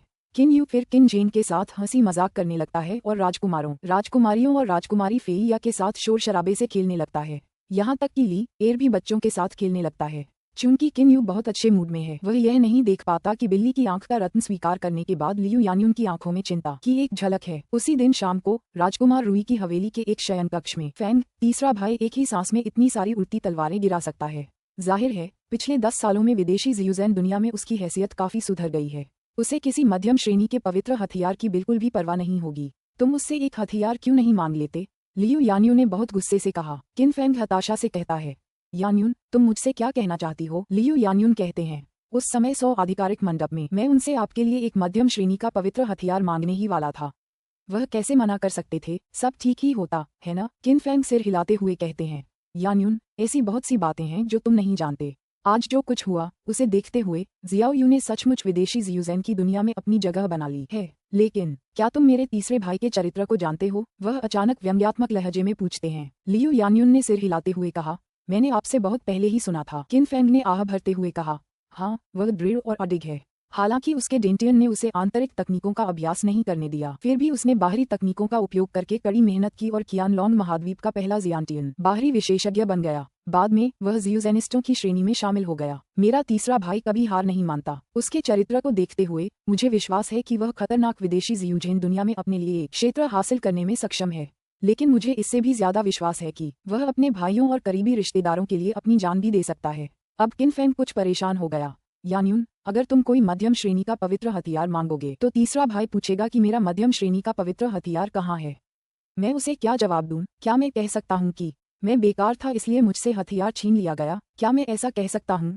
यान्युन क्या तुम्हें लगता है कि मैं तीसरे भाई को इसके बारे में बता सकता हूँ? किन फेंग की आंखें थोड़ी लाल हो गईं। लियू यान्युन अपना मुंह खोलती है, कुछ कहना चाहती है, लेकिन अंत में वह कुछ नहीं कहती। यान्युन इस घटना का जिक्र नहीं किया जा सकता। एक बार जब ये बात सामने आ जाएगी तो मेरे तीसरे भाई के चरित्र को देखते हुए वह जरूर जानना चाहेगा कि मेरे मध्यम श्रेणी के पवित्र हथियार को किसने छीना। एक बार जब उसे इस बारे में सच्चाई पता चल जाएगी तो वह निश्चित रूप से घटनाओं की एक श्रृंखला का पता लगाएगा और फिर दुश्मनों से मौत तक लड़ेगा। उन लोगों का सामना करते हुए उसके बचने की कोई संभावना कैसे हो सकती है? किन फेंग अपना सिर हिलाते हुए आह भरते हुए कहते हैं, तीसरा भाई तो बहुत जबरदस्त है, लेकिन वो सिर्फ 10 साल से ही विदेशी जियूजीन की दुनिया में भटक रहा है। हालांकि उसकी कुछ बुनियाद तो है, लेकिन वो कितनी गहरी हो सकती है? मैं उसे किसी भी हाल में चोट नहीं पहुंचने दूंगा। लियू यान्युन का चेहरा चिंता से भरा हुआ है। वह कुछ कहना चाहती है लेकिन समझ नहीं पा रही है कि क्या कहे।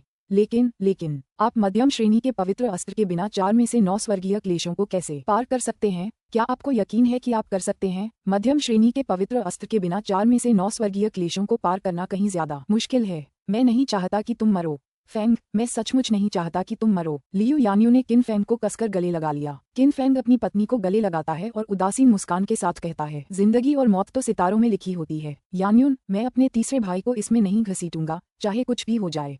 उसने अपनी जिंदगी में बहुत कुछ सहा है। हम उसे फिर से मुश्किलों में नहीं पड़ने देंगे और उसकी जान जोखिम में नहीं डालेंगे, चाहे मुझे मरना ही क्यों न पड़े। किन फेंग की गोद में लियू यान्यू फूट फूट कर रोती है। एक लंबे समय के बाद फेंग, अगर तीसरा भाई पापा से मिल जाए तो क्या होगा? लियू यान्युन अचानक बोल पड़ा। एक बार पापा से मिल जाए तो अपनी बुद्धि के बल पर वह सब कुछ समझ ही जाएगा। किन फेंग आह भरते हुए कहता है, पिता को जियाओ यू की वापसी के बारे में पहले से ही पता था, लेकिन वे और फेंग यूजी जियाओ यू की खातिर बंद कमरे में प्रशिक्षण ले रहे हैं। वे जियाओ यू को उस घटना के बारे में पता नहीं चलने देना चाहते। हालांकि हमने कहा था कि पिता 6 महीने के भीतर बाहर आ जाएंगे, लेकिन कोई नहीं बता सकता कि बंद कमरे में प्रशिक्षण सत्र कितना लंबा चलेगा, है ना? लियू यान्यू ने किन फेंग को देखने के लिए अपना सिर उठाया और अविश्वास में कहा। तो इस घटना को छिपाने के लिए पिता और अंकल फेंग बाहर आए बिना हर समय बंद दरवाजे के पीछे प्रशिक्षण करेंगे। किन फेंग के चेहरे पर परेशानी के भाव हैं और कोई रास्ता नहीं है। तुम पापा और अंकल फेंग के चरित्र को जानते हो, है ना? और पापा को हमेशा लगता है कि उन पर तीसरे भाई का एहसान है, इसलिए चाहे कुछ भी हो जाए वो हमेशा बंद कमरे में ट्रेनिंग करना पसंद करेंगे बजाय इसके कि बाहर आकर तीसरे भाई को नुकसान पहुंचाएं। लियू यान्यून का दिल तड़प रहा है पर वह कुछ नहीं कहती। किन फेंग भी परेशान है, उसका सीधा शरीर अब कुछ कुछ वीरान सा लग रहा है। टिप्पणी: राजकुमार रुई किन फेंग की उपाधि है जिसका अर्थ है शक्ति का राजकुमार। B8C4 का अंत। पुस्तक 8 अध्याय 5 विशाल हत्या का इरादा। 1 महीने से अधिक समय तो पलक झपकते ही बीत गया। रेवरेंड यानशू के आगमन के तुरंत बाद मिंग राजवंश ने अपनी राजधानी के बाहर बड़े पैमाने पर निर्माण कार्य शुरू कर दिया। उन्होंने न केवल राजधानी की 4 लाख केंद्रीय रक्षकों वाली सेना को जुटाया बल्कि बड़ी संख्या में नागरिकों की भी मदद ली। 1 महीने से भी कम समय में एक आवासीय परिसर का निर्माण बहुत तेजी से किया गया। इनमें से ज्यादातर घर लकड़ी, बांस या पत्थर से बने हैं। इनके आसपास का वातावरण साफ सुथरा और शांत है और इनमें नाजुक पुल और बहती नदियां हैं। रेवरेंड यानजू भी इस परिसर को देखकर अपनी संतुष्टि व्यक्त करते हैं। उसी दिन शाम को रेवरेंड यानशू, रेवरेंड हुओ तियान, रेवरेंड डीफेंग, डोंगफोंग यू और चाओयांग स्कूल के अन्य 4 शिष्य और मिंग सम्राट झू यान और उनके कई दर्जन अधीनस्थ राजधानी के बाहर चुपचाप प्रतीक्षा कर रहे हैं। वे सभी जानते हैं कि आज रात चाओयांग स्कूल और उसके आसपास के स्कूलों से 2000 जियुक्सिनिस्ट आने वाले हैं। उनकी मूल गति को देखते हुए उन्हें दिन में ही पहुंच जाना चाहिए था। हालांकि रेवरेंड यानशू ने सोचा कि अगर वे दिन में पहुंचेंगे तो आम लोग उन्हें देख लेंगे, इसलिए उन्होंने इस समूह को पहले समुद्र तट पर रुकने और देर शाम को फिर से चलने को कहा। 2000 शांगशियान, महाराज क्या वाकई इतने सारे हैं? झू यान के बगल में खड़ी एक खूबसूरत महिला ने प्यारी आवाज में पूछा। वह कोई और नहीं बल्कि शाही उपपत्नी है जिस पर वह सबसे ज्यादा मोहित है। हालांकि इस बार मामला गुप्त है, फिर भी उसने अपनी उपपत्नी को इसके बारे में बताया और उसे अपने साथ यहाँ भी ले गया। झू यान घुरघुराहट के साथ धीमी आवाज में कहता है, मैंने तो बस यही सुना है। बात मत करो, बस चुपचाप इंतजार करो, समय आने पर तुम्हें पता चल जाएगा। झू यान और उसके साथी सभी घबराए हुए हैं। कियान लॉन्ग महाद्वीप पर शांगशियन हर मनुष्य की नजर में सर्वोच्च प्राणी है। अगर सम्राट पदीय शक्ति के शिखर हैं तो शांगशियन व्यक्तिगत शक्ति के शिखर हैं और मनुष्यों की पहुंच से बाहर हैं। हालांकि आज रात 2000 शांगशियन अप्रत्याशित रूप से आ रहे हैं। 2000, इससे कम नहीं, वे आ रहे हैं। रेवरेंड यानजू उदासीनता से कहते हैं। उनके चेहरे पर एक हल्की सी मुस्कान भी है। रेवरेंड यानजू, रेवरेंड हुओ तियान और रेवरेंड डीफेंग की स्थिति को देखते हुए उनके लिए कियान लॉन्ग महाद्वीप पर 10,000 से अधिक जियूजेनिस्टों को जुटाना सामान्य बात होगी, इसलिए स्वाभाविक रूप से 2000 जियूजेनिस्ट उन्हें आश्चर्यचकित नहीं कर सकते। थोड़ी देर बाद घने काले आसमान में अनगिनत धुंधली आकृतियां दिखाई देने लगीं। फिर वे तेजी से नीचे उतरते गए। पल भर में 2000 जियूजेनिस्ट सीधे जमीन पर उतर आए। नायक ने एक नजर डाली और तुरंत झुककर कहा, नमस्कार आदरणीय, मैं चाओयांग स्कूल का डोंगफांग नियान हूँ। इसके तुरंत बाद 2000 जियूजेनिस्टों में से केवल कुछ ही स्कूल प्रमुख झुककर अभिवादन करते हैं। बाकी जियूजेनिस्ट सीधे घुटनों के बल बैठ जाते हैं और जोर से कहते हैं, नमस्कार आदरणीय। ये आवाजें बहुत तेज होती हैं लेकिन कोई भी नागरिक बाहर आकर देखने की हिम्मत नहीं करता क्योंकि तब तक रात्रि कर्फ्यू शुरू हो चुका होता है। हेडमास्टर डोंगफेंग और बाकी हेडमास्टर कृपया पहले 1-2 दिन आराम करें, उसके बाद हम काले जेड केस की खोज के बारे में बात करेंगे।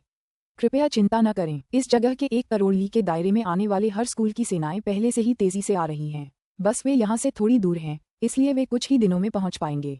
रेवरेंड यानजू ने उदासीन मुस्कान के साथ कहा। डोंगफांग नियान मुस्कुराते हुए कहता है, हम आपकी आज्ञा जरूर मानेंगे रेवरेंड। मेरे बेटे ने इस दौरान आपको परेशान तो नहीं किया, है ना?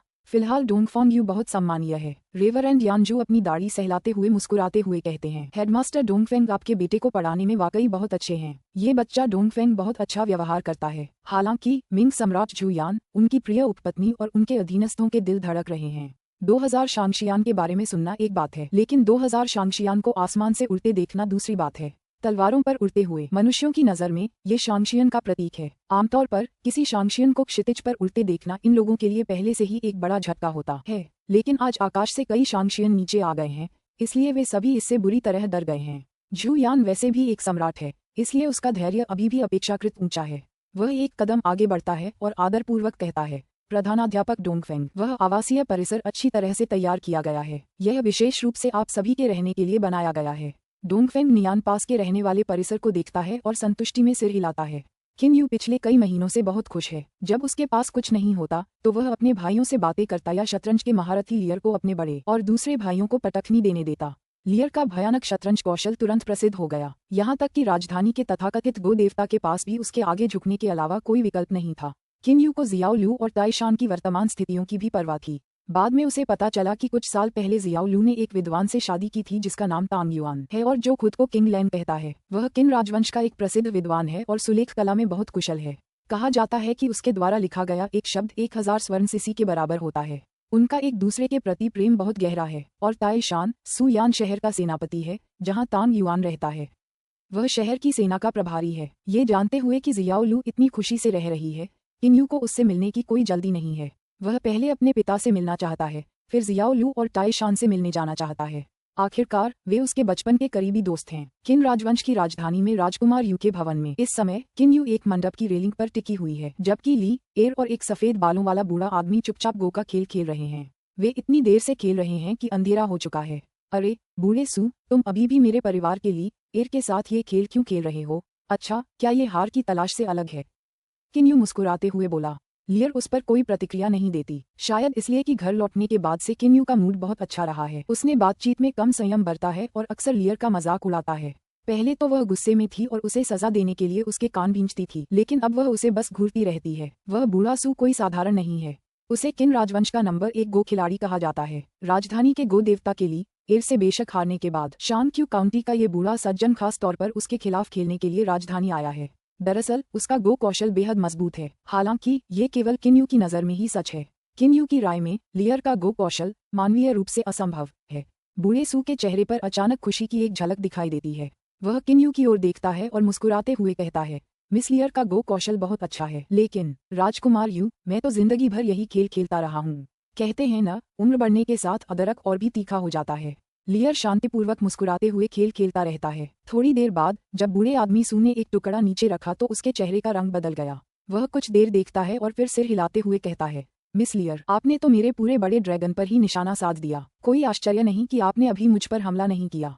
समझ गया, आपकी चाल अपनी जमीन छोड़कर जीत हासिल करने की थी। यह वाकई एक बेहतरीन आइडिया था। मैं हार मानता हूँ। बूढ़े आदमी सू को आसानी से हरा दिया गया है। वह प्रतिद्वंद्वी के जाल में फंस तो गया, लेकिन फिर भी उत्साहित और संतुष्ट था।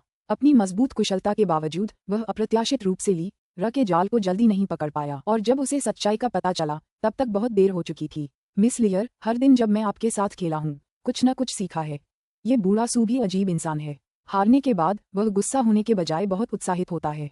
किन यू मुस्कुराते हुए कहता है, बूढ़े सू, आप रोज अपने कपड़े क्यों बदलते हैं?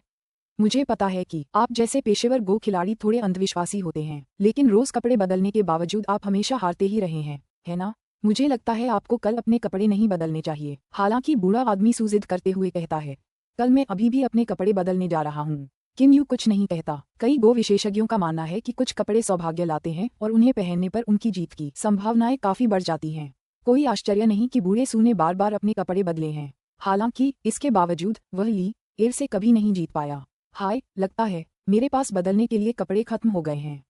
बूढ़ा सू अचानक भौहें चढ़ाकर बोला, छोड़ो भी, चलो कपड़े न बदलकर कुछ पैसे बचा लेते हैं। लियर के खिलाफ इतने दिनों तक खेलने के बाद हालांकि उनका परिवार काफी धनी है, अब उन्होंने अपने सभी प्रकार के कपड़े इस्तेमाल कर लिए हैं। मिस लियर, अब मैं विदा लेता हूँ। कल मैं फिर आपके साथ एक खेल खेलने आऊंगा। बूढ़े सू मुस्कुराते हुए कहते हैं। लियर भी मुस्कुराते हुए कहते हैं, बूढ़े सू, आपका गो कौशल अद्भुत है। आपका मध्य और अंतिम खेल दोनों ही बहुत जबरदस्त हैं। बस आपकी शुरुआती व्यवस्था थोड़ी कमजोर है। बूढ़ा सू 1-2 बार अपने होंठ चटकाता है और कहता है, छोटी मिस लियर, बात यह नहीं है कि मेरी शुरुआत में थोड़ी सी भी खामी है, लेकिन आप बहुत ज्यादा मजबूत हैं। आपकी चाल बहुत चालाकी भरी है।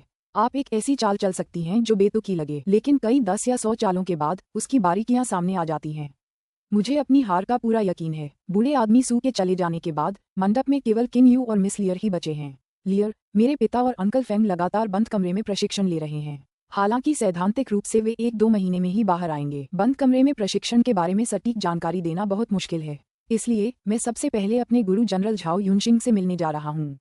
वैसे भी मेरी गति तेज है। इस समय किन यू अचानक अपने पहले गुरु जनरल झाओ यूनेक्सिंग से मिलना चाहता है। लियर सिर हिलाते हुए कहता है, ठीक है, चूंकि तुम जाना चाहते हो तो जाओ। अगर दूसरे लोग पूछेंगे तो मैं तुम्हें जवाब देने में मदद करूंगा, और अगर तुम्हारे पिताजी बाहर आएंगे तो मैं तुम्हें तुरंत तुम्हारे ट्रांसमीटर के जरिए बता दूंगा। अच्छा, मुझे तुम्हें परेशान करना पड़ेगा, प्यारी मिस लियर, किन यू मुस्कुराते हुए कहता है।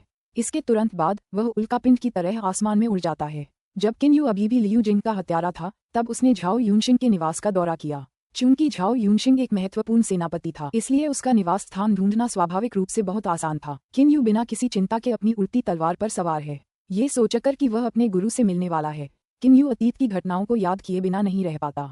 उसे अच्छी तरह याद है कि कैसे उसने झाओ यूनशिंग को अपना गुरु चुना था और बाद में झाओ यूनशिंग ने उसे कितना कठोर प्रशिक्षण दिया था। ओह, किन यू भौहें चढ़ाता है और फिर एक ट्रांसमीटर निकालता है। यह कोई और नहीं बल्कि प्रमुख रक्षक यान रुई है, जिसने अभी अभी उसे एक संदेश भेजा है। 4 रक्षकों की कमान में स्टेलर टॉवर के 10,000 रक्षक कियानलोंग महाद्वीप में पहुंच चुके हैं।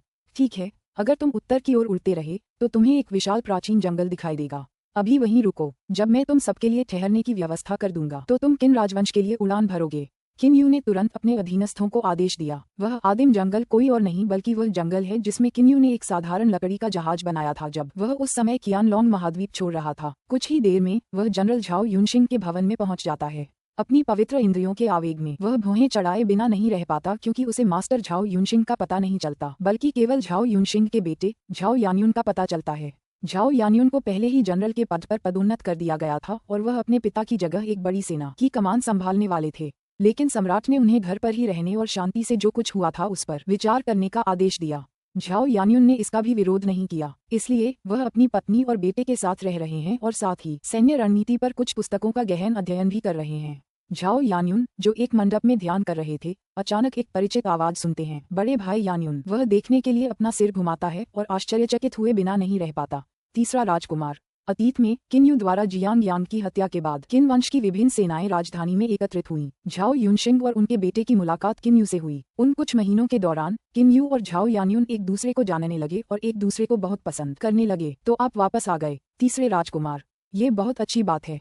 आप कब वापस आए? झाओ यान्युन उत्साह से बोला। किन यू मुस्कुराते हुए कहता है, काफी समय हो गया है।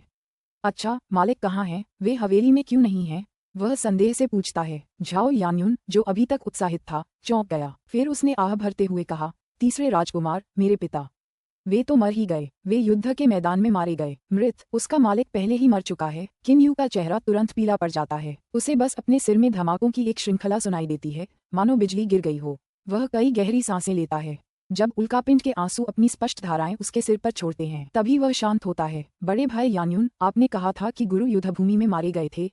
ये कैसे संभव था? उस समय तो वे बाह्य साधना के शिखर पर पहुंच चुके थे। युद्धभूमि में उन्हें कौन मार सकता था? ये तो बिल्कुल असंभव था। किन यू अविश्वास से कहता है। उसे इस परिणाम पर विश्वास ही नहीं हो रहा। झाओ यान्युन की आंखें चमक उठीं। बेशक उसे आम सैनिकों ने नहीं मारा था।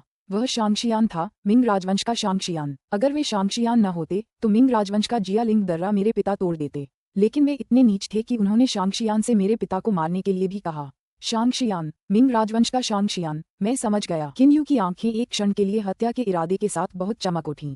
वाह, एक रोशनी चमकती है। किन यू पूरी तरह से गायब हो गया है। ये दृश्य देखकर झाओ यान्युन चौंकने से खुद को नहीं रोक पाता। लेकिन जब उसे एहसास होता है कि किन यू क्या करना चाहता है, तो वह तुरंत डर जाता है। यान रुई, 10,000 पहरेदारों को किन राजवंश की राजधानी ले जाओ। ये रहा नक्शा। बर्फ सी ठंडी आंखों से किन यू अपनी पवित्र इंद्रियों का उपयोग करते हुए तुरंत कुछ जानकारी भेजता है। अब वह मिंग राजवंश के बजाय शाही महल जाना चाहता है। उसे महल में कुछ अजीबोगरीब स्थिति का एहसास हो रहा है। उसके बड़े भाई और दूसरे भाई ने उसे मिंग राजवंश के शांगशियान के हाथों अपने स्वामी की मृत्यु के बारे में क्यों नहीं बताया? किन वंश के सदस्यों के चरित्र को देखते हुए वे इसे बिल्कुल बर्दाश्त नहीं कर सकते। असल में हुआ क्या था? शांगशियान से जुड़ा एक युद्ध जरूर उसके पिता से जुड़ा रहा होगा, लेकिन उसके पिता फिर से बंद कमरे में प्रशिक्षण क्यों ले रहे हैं? क्या ये सचमुच संयोग हो सकता है? रात में शाही महल के बाहर किन फैंग, किन जेंग, किन दे और फैंग यूजी, जो दोनों बंद कमरे में प्रशिक्षण ले रहे थे, चुपचाप खड़े हैं। वे अपनी पवित्र इंद्रियों को पूरी तरह से विकसित कर रहे हैं और किन यू का ध्यानपूर्वक इंतजार कर रहे हैं। ली एर से यह जानने के बाद कि किन यू जनरल झाओ यूनशिंग के घर गया है, वे जानते थे कि वे उससे सच्चाई बिल्कुल नहीं छिपा पाएंगे। अब वे सब यहाँ सिर्फ इसलिए हैं क्योंकि वे किन यू को रोकना चाहते हैं। वाह, प्रकाश की एक किरण बहुत तेजी से उनकी ओर आती है। किन यू की आभा को देखते हुए किन दे और फैंग यूजी तुरंत पवित्र इंद्रिय संचार के माध्यम से कहते हैं। एक पल में किन यू जमीन पर गिर जाती है। पिताजी, अंकल फैंग।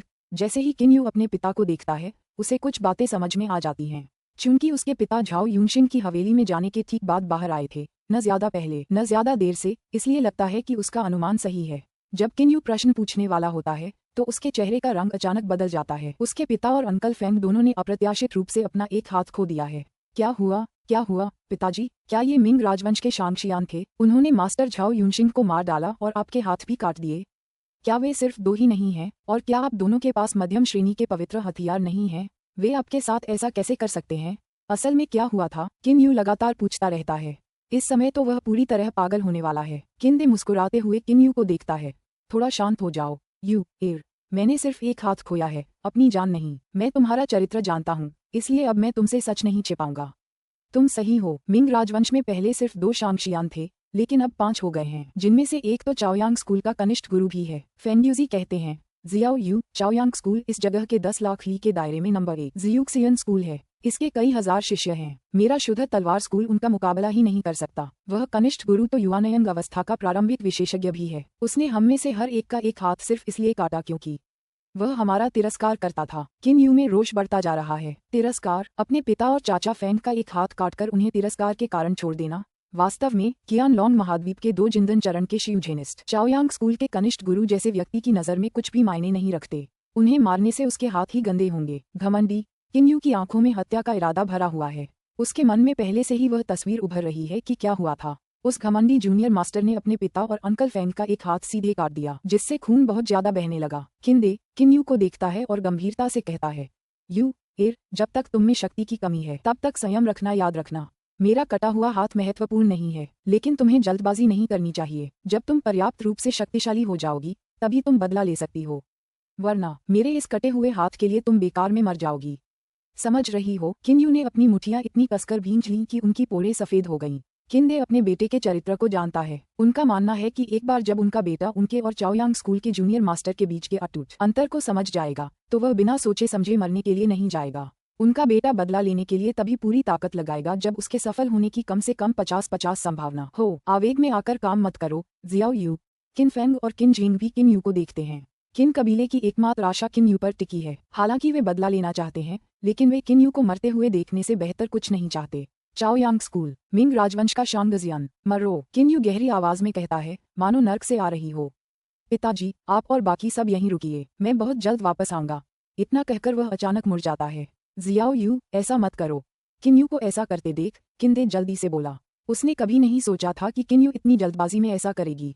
अकस्मात युद्धभूमि में अनगिनत बाणों की वर्षा की सीटी जैसी ध्वनियां सुनाई देती हैं। इन ध्वनियों के कारण किंदे, फेंग्यूजी, किन जिंग और किन फेंग के चेहरों का रंग बदल जाता है। ये लोगों की तलवारें तेजी से चलाने की आवाजें हैं। कितने सारे लोग हैं। फेंग्यूजी का चेहरा पागलों की तरह रंग बदल जाता है। वे अपनी तलवारों पर उड़ रहे हैं, इसलिए वे जियूजेनिस्ट हैं। और इस तथ्य से कि उनकी तलवारें तीरों की अंतहीन वर्षा जैसी ध्वनि कर रही हैं, ये कल्पना करना आसान है कि वे कितने भयानक हैं। हालांकि किंदे और अन्य लोगों को कुछ सोचने का समय मिलने से पहले ही अनगिनत आकृतियां आकाश से तीरों की तरह नीचे गिरती हैं। ये समूह शहर की दीवार के बाहर घनी आबादी में बसा है। इनमें से ज्यादातर जियूजेनिस्ट एक साथ जोर से एक घुटने पर बैठ जाते हैं। इसके विपरीत आगे के 4 लोग बहुत सम्मानपूर्वक झुकते हैं। टावर मास्टर, उनकी आवाजें आकाश में गूंजती हैं। B8C5 का अंत। पुस्तक 8, अध्याय 6, मार डालो। उन शब्दों को सुनकर किंदे, किन फेंग, किन जिंग और फेंग्यूजी अवाक रह गए। टावर मास्टर कौन है? फेंग्यूजी और किंदे दोनों देख सकते हैं कि उनके सामने जियूजेनिस्टों का ये बड़ा समूह कितना विशिष्ट है, क्योंकि ये जियूजेनिस्ट बहुत ही समान कपड़े पहने हुए हैं, बिल्कुल नश्वर सेना की तरह। जियूजेनिस्टों की एक सेना। कम से कम फेंग्यूजी ने कभी भी जियूजेनिस्टों का ऐसा समूह नहीं देखा था जब वह अभी भी अपने शुद्ध तलवार स्कूल में था। शियुयाओवादी, वे शियुयाओवादी हैं। फेंग्यूजी का चेहरा पागलों की तरह लाल हो जाता है। वह बिना देर किए किंदे, किन फेंग, किन जिंग और किन यू से पवित्र इंद्रिय संचार के जरिए कहता है, जहां तक शियुजेनवादियों की सेनाओं का सवाल है, मैंने सिर्फ इतना सुना है कि पेंगलाई अमर क्षेत्र में पूरी तरह से शियुजेनवादियों से बनी एक रक्षक सेना है। हो सकता है कि बैंगनी ज्वाला शैतानी कालकोठरी में भी एक हो, लेकिन शियुयाओवादियों का ये समूह सबसे बड़ी शक्ति पानी के नीचे के शियुयाओ संसार से आता है। ये टावर मास्टर जरूर किसी बड़ी पानी के नीचे की शक्ति का नेता होगा जो पेंगलाई अमर क्षेत्र का मुकाबला कर सके। किंडे, किन फेंग और किन जिंग आश्चर्यचकित हैं। उन्होंने फेंग्यूजी को पेंगलाई अमर क्षेत्र के बारे में बात करते सुना है। यह असीम विदेशी शियुजीन दुनिया में शियुक्सियानवादियों का केंद्र है, लेकिन अब ये तथाकथित टावर मास्टर पेंगलाई अमर क्षेत्र के बराबर एक विशाल पानी के नीचे स्थित शियुयाओवादी शक्ति का नेता भी है। ये कैसा व्यक्ति है? यहाँ यूं ही स्तब्ध होकर मत खड़े रहो यू एर। वह टावर मास्टर जरूर आसपास ही होगा। जियुयाओवादियों की यह विशाल सेना अभी अभी हमारी ओर घुटनों के बल बैठी है, इसलिए हमें जल्दी से हट जाना चाहिए। अगर वह टावर मास्टर नाराज हो गया तो बहुत बड़ी मुसीबत हो जाएगी। किंदे ने किन यू को कसकर पकड़ लिया, उसे एक तरफ खींचना चाहा। किन फैंग, किन जेंग और फेंगयूजी ऊपर और चारों ओर देखते हैं, लेकिन वे उस तथाकथित टावर मास्टर को ढूंढ नहीं पाते हैं। फेंगयूजी अचानक पवित्र इंद्रिय संचार के माध्यम से कहता है, चलो जल्दी चलते हैं। मत देखो, तुम्हें क्या लगता है कि वह टावर मास्टर कैसा व्यक्ति है? वह मेरे शुद्ध तलवार स्कूल के प्रधानाध्यापक से 10 या 100 गुना अधिक शक्तिशाली होगा। हम अपनी शक्ति से ऐसे विशेषज्ञ का पता कैसे लगा सकते हैं? चलो जल्दी चलते हैं, इससे पहले कि वह टावर मास्टर क्रोधित हो जाए। जल्दी से एक तरफ हट जाओ। युवा, जल्दबाजी में बदला लेने की कोई जरूरत नहीं है। अब सबसे जरूरी काम है कि तुम मेरे साथ चले जाओ। किंदे ने अपने आसपास का ध्यान रखते हुए कहा।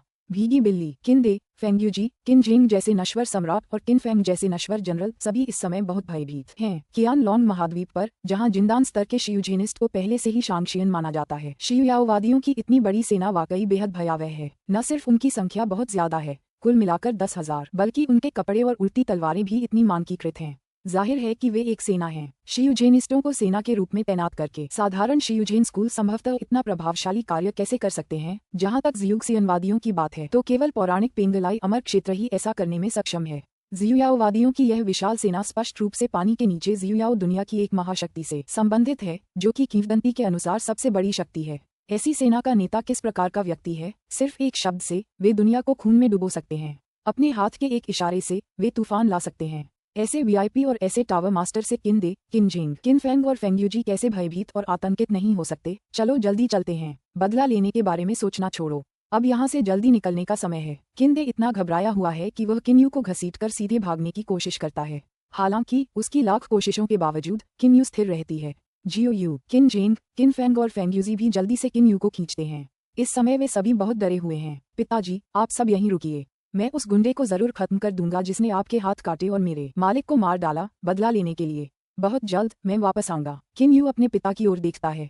उनकी आंखों में एक विशाल चट्टान जैसी दृढ़ता है। जियो, किंदे बेहद चिंतित हैं, साथ ही किन जेंग, किन फैंग और फेंगयूजी भी। किन्यू अचानक पीछे मुड़कर सेना की ओर देखता है। ध्यान दें, संरक्षक यान रुई, लियांग टैन, वू यान और जूडोंग। किन्यू की गंभीर, बर्फ जैसी ठंडी आवाज ऊंची हो जाती है। 10,000 रक्षकों को मिंग राजवंश की राजधानी ले जाओ, लेकिन तुम रक्षकों से आगे अकेले नहीं जा सकते। जहां तक मिंग राजवंश की राजधानी के स्थान का सवाल है, किन्यू ने चारों रक्षकों पर एक बर्फीली नजर डाली। तुम्हें बस मेरे आभामंडल का अनुसरण करते हुए आगे बढ़ना है। अब चारों रक्षक भी किन्यू की विशाल मारक क्षमता को भांप सकते हैं। वे बड़े सम्मान से कहते हैं, हाँ मीनार के स्वामी, शुरू करना। किन्यू आदेश देता है। इसके बाद वह अकेला ही आकाश में एक सुनहरी किरण की तरह उड़ता है और मिंग राजवंश की ओर तेजी से दौड़ता है। उसकी गति भयावह स्तर पर पहुंच चुकी है, लेकिन इसी समय दो काले आकार, जो अप्रत्याशित रूप से किन्यू से ज्यादा धीमे नहीं हैं, राजधानी के अंदर से निकलते हैं और उसके पीछे मिंग राजवंश की ओर दौड़ पड़ते हैं। चारों रक्षक तुरंत ऊपर उड़ जाते हैं, साथ ही 10 कंपनी लीडर और 100 स्क्वाड लीडर भी। वे 10,000 रक्षकों का नेतृत्व करते हुए मिंग राजवंश की ओर तेजी से बढ़ते हैं और इस प्रक्रिया में आकाश को धुंधला कर देते हैं। हर शियुयाओवादी एक उड़ती हुई तलवार पर सवार है। तीरों की वर्षा जैसी ध्वनियां फिर से सुनाई देती हैं जब शियाओइस्टों की यह विशाल सेना आकाश में बहुत तेज गति से मिंग राजवंश की ओर बढ़ती है। हालांकि ऐसा लगता है कि किंडे, किन फैंग, किन जेंग और फेंगयूजी भयभीत हो गए हैं। वे अचंभित हैं, या यूं कहें कि उनके दिमाग पूरी तरह से खाली हैं। फिलहाल उनके लिए संयम पाना नामुमकिन है। काफी देर बाद किंडे सबसे पहले जागता है। वह किन जेंग, किन फैंग और फेंगयूजी को देखता है। उसे जो कुछ हुआ उस पर यकीन करना मुश्किल लगता है और वह उसे स्वीकार करने से थोड़ा डरता है, ठीक वैसे ही जैसे किसी भिखारी को अचानक कोई बड़ी दौलत मिल जाए। जेंग, फैंग, भाई फैंग, अभी उन्होंने कहा था कि किन सम्राट के रूप में किन जेंग को कठोर दिमाग वाला माना जा सकता है, लेकिन इस समय उनका सिर अभी भी घूम रहा है। लगता है जियो, क्या वो टावर मास्टर है? ये शब्द कहते हुए उसे अब भी कुछ अविश्वसनीय लगते हैं और लगता है जैसे वो सपना देख रहा है। यही बात किंदे, फेंगयूजी और किन फैंग के साथ भी हो रही है। पानी के अंदर स्थित शियुयाओइस्ट महाशक्ति का नेता, जो शियुक्सियानिस्टों के मुख्यालय पेंगलाई अमर क्षेत्र के बराबर है, वह कोई ऐसा व्यक्ति नहीं है जिसकी हैसियत की तुलना जिंदन मंच के किंडे और फेंगयूजी जैसे शियुजेनिस्ट और किन जेंग जैसे नश्वर सम्राट से की जा सके। अंतर बहुत बड़ा है। एक नश्वर सम्राट है और दूसरा शियुयाओवादियों का सम्राट है, लेकिन शियुयाओ सम्राट 1 दर्जन से लेकर 20 शियुयाओवादियों को यूं ही मार गिराकर नश्वर संसार का सर्वनाश कर सकता है। वे एक दूसरे से जमीन और आसमान की तरह दूर हैं। ऐसा लगता है कि जियो यू ही वह टावर मास्टर है। फेंगयूजी को लगता है कि उसका दिल जियूजेनिस्ट बनने के बाद से अब तक की सबसे तेज गति से धड़क रहा है। उसके दिल की धड़कन उसके कानों में लगातार बिजली की तरह गूंज रही है। हत्या का तीव्र इरादा। आंखें बंद करते ही किन्यू को अपने पिता और अंकल फेंग की एक हाथ विहीन छवियां याद आ जाती हैं। साथ ही उसे सख्त गुरु झाओ युनशिंग की भी स्पष्ट याद आती है, जिन्होंने उसे अतीत में बाह्य प्रशिक्षण सिखाया था और जो उसे अभ्यास के मार्ग पर ले जाने वाले पहले व्यक्ति थे। उसे यकीन नहीं हो रहा कि सख्त और सतर्क मास्टर झाओ युनशिंग मर चुके हैं। उसे ये भी यकीन नहीं हो रहा कि उसके पिता और मिलनसार अंकल फेंग दोनों का एक एक हाथ कट गया है। चाओयांग स्कूल के जूनियर मास्टर मिंग राजवंश के शांगशियान किन यू की आंखों में एक खुली तलवार की चमक सी भयंकर और तेज है। ये भयानक है। किन यू के पीछे उड़ते दो काले छायाकार कोई और नहीं बल्कि जियाओ हेई और होफी हैं। स्टेलर टॉवर से उस सेना की आवाज सुनते ही वे तुरंत राजधानी से बाहर भाग गए। किन यू की अभूतपूर्व हत्या की मंशा देखकर उन्होंने कुछ नहीं कहा, वे बस उसके पीछे पड़े हैं। अगर किन यू देवताओं को मारना चाहता है तो वे उसके साथ मिलकर देवताओं को मारेंगे। अगर किन यू शैतानों को नष्ट करना चाहता है तो वे उसके साथ मिलकर शैतानों को नष्ट करेंगे। भाईचारे का अर्थ है सबसे महत्वपूर्ण क्षणों में अपने दोस्तों का साथ न छोड़ना। आगे की ओर एक सुनहरी किरण और पीछे की ओर दो काली किरणें मिंग राजवंश की ओर तेजी से बढ़ रही हैं। वे जहां भी जाते हैं उनकी विशाल मारक क्षमता आकाश से हर दिशा में फैल जाती है। यहाँ तक कि जमीन पर मौजूद कुछ जियांटियन विशेषज्ञ भी इससे भयभीत हैं।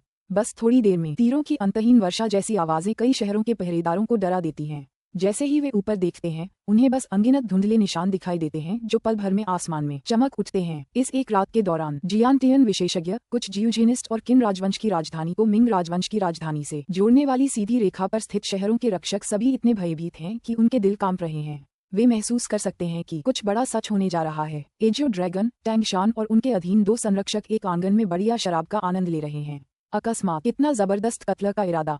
नीला ड्रैगन अपने हाथ में फ्लैगन थाम लेता है और अपनी आंखें हल्के से बंद कर लेता है। एक पल में वह टैंगशान और बाकी दोनों से हंसते हुए कहता है, एक अच्छा नाटक शुरू होने वाला है। क्या तुम मेरे साथ चलकर देखना चाहोगे? हम आपके आदेश की अवहेलना करने का साहस कैसे कर सकते हैं? अधिपति, टैंगशान मुस्कुराते हुए कहता है। तुरंत ही जागीर में कोई नहीं बचा। मिंग राजवंश की राजधानी किन यू सीधे आसमान में उड़ रहा है। वह राजधानी के बाहर दूर उस आवासीय परिसर को देखने के लिए अपना सिर घुमाता है।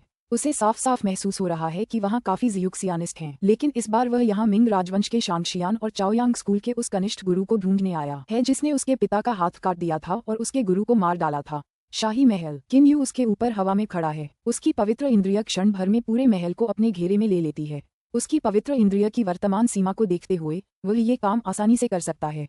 हालांकि महल में केवल दो कमजोर जियुक्सिनिस्ट हैं, एक तेज तीर की तरह। किन यू सीधे शाही विश्रामगृह की ओर बढ़ता है और फिर उसके बाहर खड़ा हो जाता है।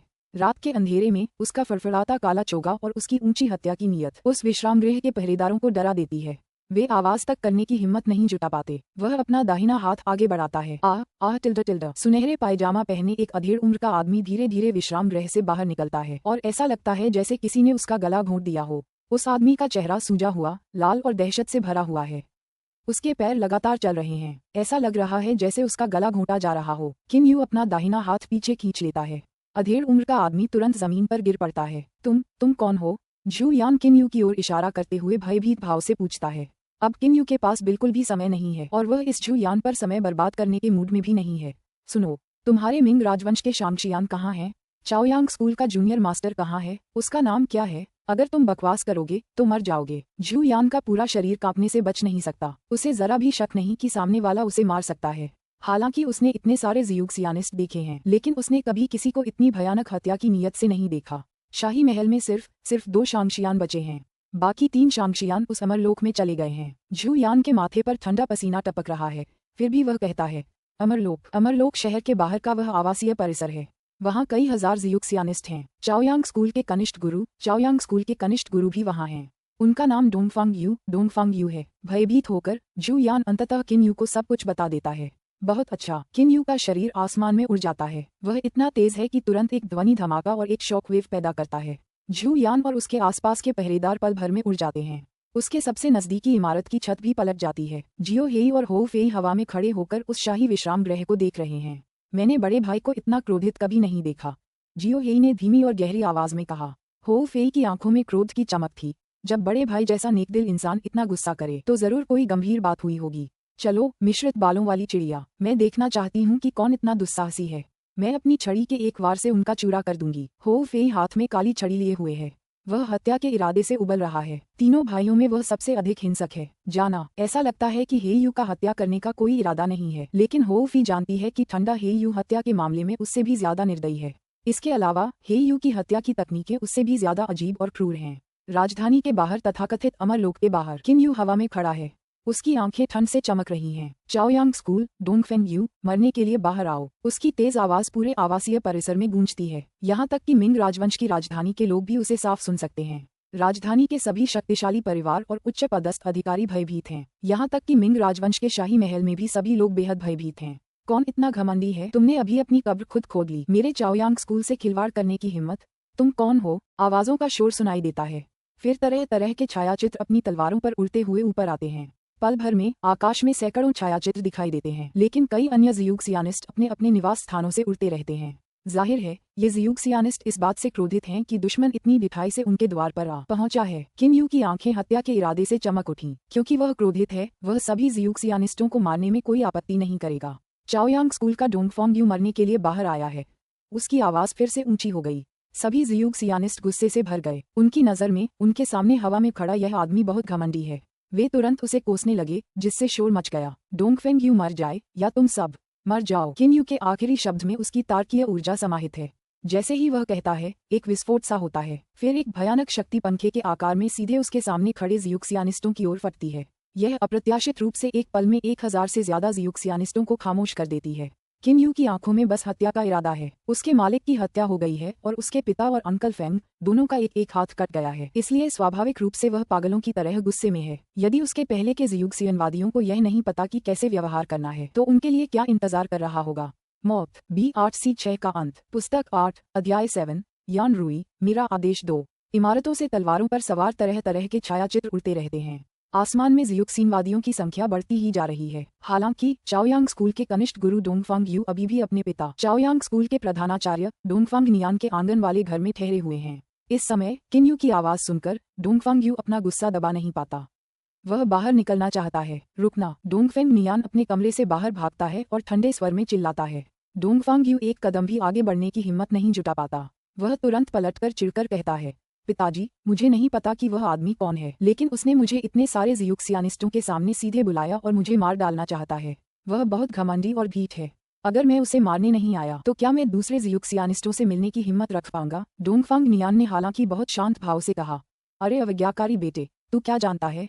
उस आदमी ने इतने सारे ज़ियूक्सियानिस्टों के सामने तुझे बुलाने की हिम्मत की। ऐसा करने में सक्षम होने के लिए वह कमजोर कैसे हो सकता है?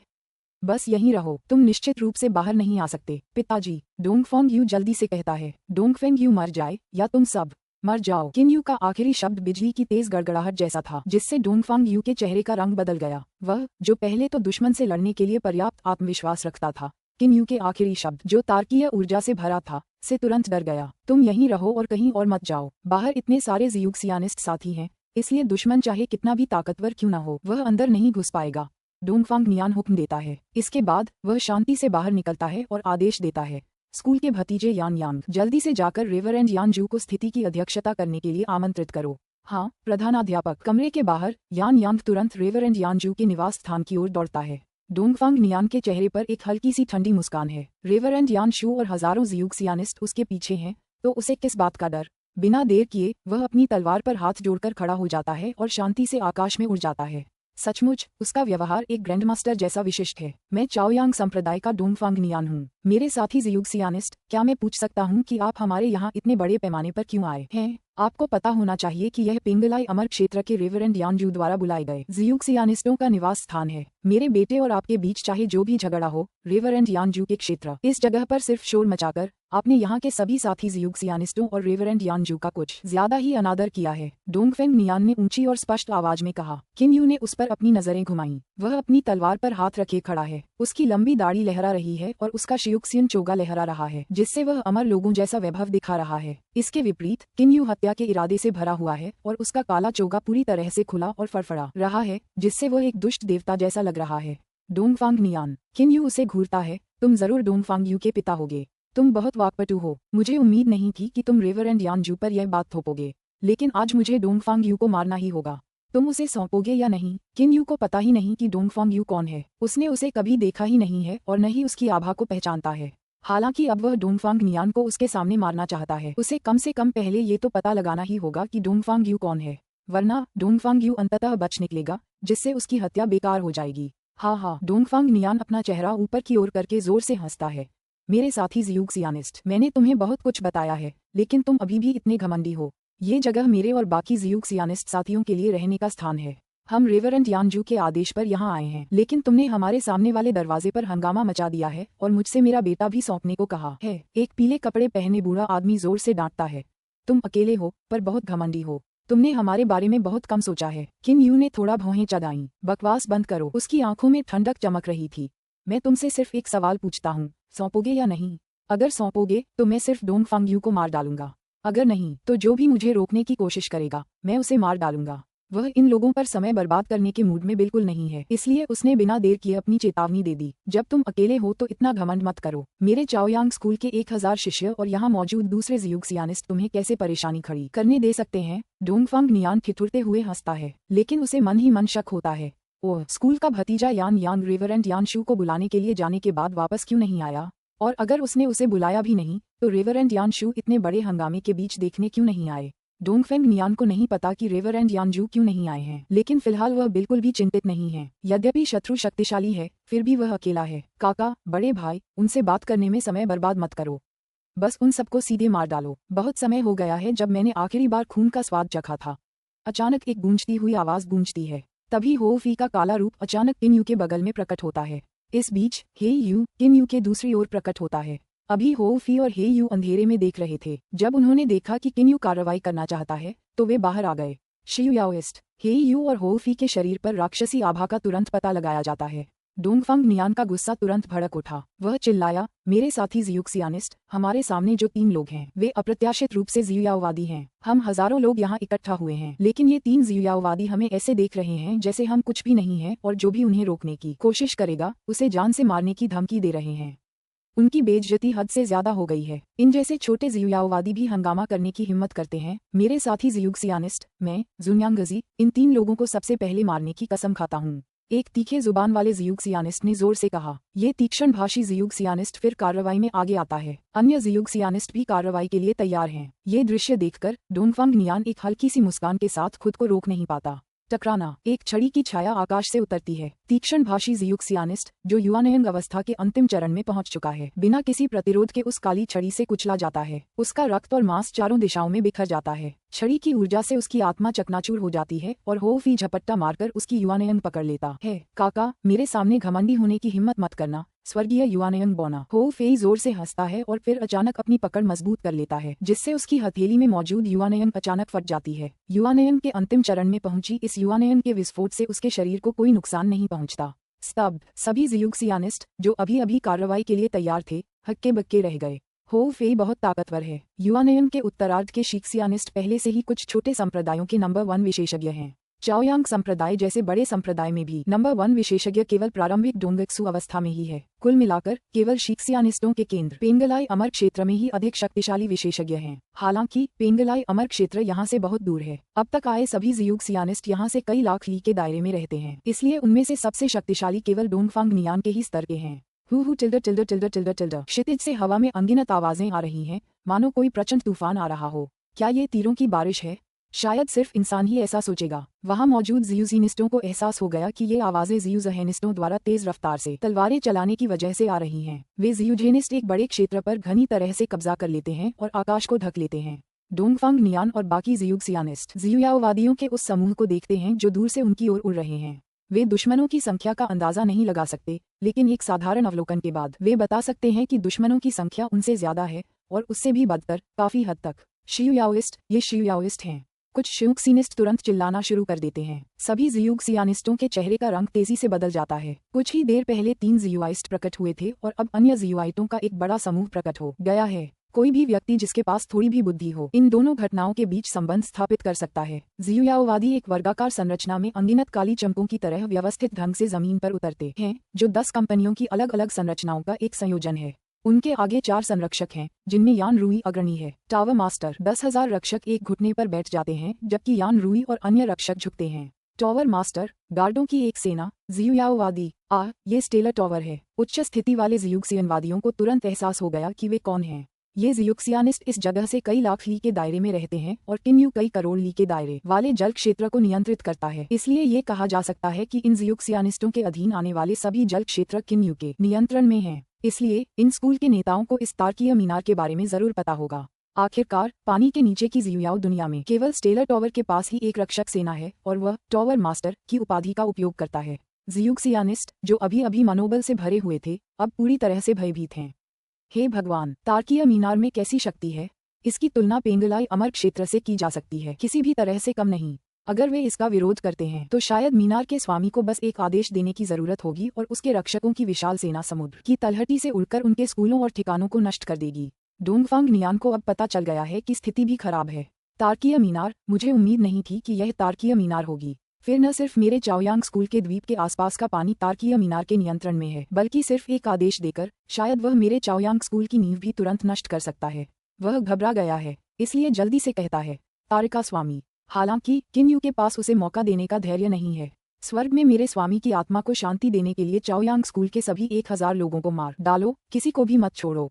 किम यू ने नरसंहार का आदेश दिया। हाँ, टावर मास्टर 10,000 शियुयाओवादी शियुक्सियानवादियों के समूह पर हमला करते हैं। अनुशासन ही एक सेना और बिखरे हुए सैनिकों के बीच का सबसे स्पष्ट अंतर है। इतने सारे शियुयाओवादियों के हमले का सामना करते हुए वे सभी शियुक्सियानवादी अपना दिमाग खो देते हैं। वे या तो बच निकलते हैं या भागने के हथकंडे अपनाते हैं।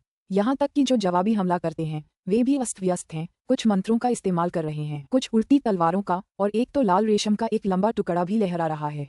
ये सारा मामला ही गड़बड़ है। आगे की 5 कंपनियां एक साथ अपनी उल्टी तलवारें चलाओ। पहली कंपनी का नेता चिल्लाता है। तुरंत ही 5000 उल्टी हुई तलवारें हवा में चीरती हुई दुश्मनों पर टूट पड़ती हैं। चूंकि आगे जियुक्सियानिस्ट हैं और पीछे जियुक्सियानिस्ट हैं, इसलिए आगे वालों को तुरंत ही इतनी सारी उल्टी हुई तलवारों का सामना करना पड़ता है। औसतन उनमें से प्रत्येक को कई दसियों उल्टी हुई तलवारों का सामना करना पड़ता है। इस स्थिति का परिणाम ये होता है, जो तेजी से प्रतिक्रिया करते हैं वे जमीन के अंदर भाग जाते हैं, जबकि धीमी गति से प्रतिक्रिया करने वालों में मधुमक्खियों के घोंसलों की तरह कई छेद हो जाते हैं। हालांकि एक व्यक्ति को भेदने के बाद तलवारें आगे की ओर ही चलती रहती हैं, जब 5000 उल्टी तलवारें सबसे पीछे खड़े जियुक्सियानिस्टों को चीरती हुई जमीन पर गिरती हैं। भागते हुए कुछ जियुक्सियानिस्ट भी छुरा घोंपकर मार डाले जाते हैं। फिर से तरह तरह की करुण चीखें सुनाई देती हैं। उल्टी तलवारों के हमले की सिर्फ एक लहर में चाओयांग स्कूल के 1000 शिष्यों में से आधे से ज्यादा मारे गए। ये दृश्य अन्य जियुक्सिनवादियों को स्तब्ध कर देता है। अगर वे ऐसा करना भी चाहें तो नहीं कर पाएंगे, क्योंकि वे देख सकते हैं कि न सिर्फ एक समूह की तलवारें समन्वित दिखती हैं, बल्कि एक दस्ते की 100 उल्टी तलवारें भी बहुत ही चतुराई से पथ का अनुसरण करती हैं और एक दूसरे के साथ मिलकर काम करती हैं। केवल कई वर्षों के प्रशिक्षण से ही यह परिणाम प्राप्त हो सकता है। इसके अलावा इसका कुछ संबंध इस तथ्य से भी है कि उल्टी तलवारें बिल्कुल एक जैसी हैं। पीछे 5 कंपनियां, पाम्स ऑफ थंडर। एक और आदेश दिया गया। बाकी 5000 शियुयाओवादी, जिन्होंने खुद को तैयार करने में काफी समय लगाया था और अब तैयार हैं, तुरंत थंडर पाम्स का इस्तेमाल करके हमला करते हैं। यह कोई बहुत जबरदस्त तकनीक नहीं है, ये केवल प्रतिबंधात्मक मंत्रों के इस्तेमाल से बिजली की शक्ति को अवशोषित करती है।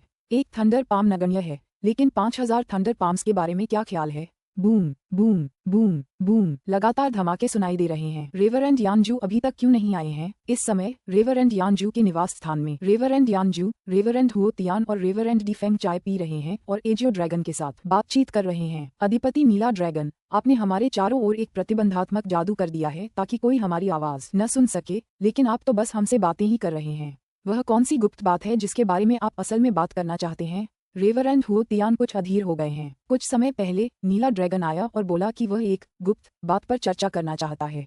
हालांकि प्रतिबंधात्मक मंत्र के साथ उनके आसपास के क्षेत्र को सील किए हुए कुछ समय हो गया है, फिर भी वह केवल उनके साथ बातचीत ही कर रहे हैं। कभी वह जियांग स्कूल के बारे में बात करते, कभी वह लायांग स्कूल के बारे में बात करते और कभी वह तेंगलांग महाद्वीप के बारे में बात करते। इतनी देर रात को नीला ड्रैगन उनके घर आया और सिर्फ बातें करने के लिए उनके चारों ओर एक प्रतिबंधात्मक तंत्र भी स्थापित कर दिया, लेकिन चूंकि वह बहुत ऊंचे पद पर है, इसलिए तीनों पूज्य भी उसके साथ ठंडा व्यवहार करने की हिम्मत नहीं करते। ये प्रतिबंधात्मक मंत्र एजियो ड्रैगन द्वारा स्थापित किया गया था ताकि अन्य लोगों की पवित्र इंद्रियां इसे भेद न सकें, लेकिन उसकी अपनी पवित्र इंद्रियां इसे भेद सकती हैं। हाँ, लड़ाई शुरू हो गई है।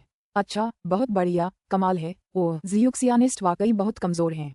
हम जियुयाओइस्ट ज्यादा ताकतवर हैं। एजियो ड्रैगन मन ही मन हंस रहा है, लेकिन फिर भी मुस्कुराते हुए कहता है, यानजू, क्या तुम्हें अब भी कई 100 साल पहले हमारे बीच हुई लड़ाई याद है।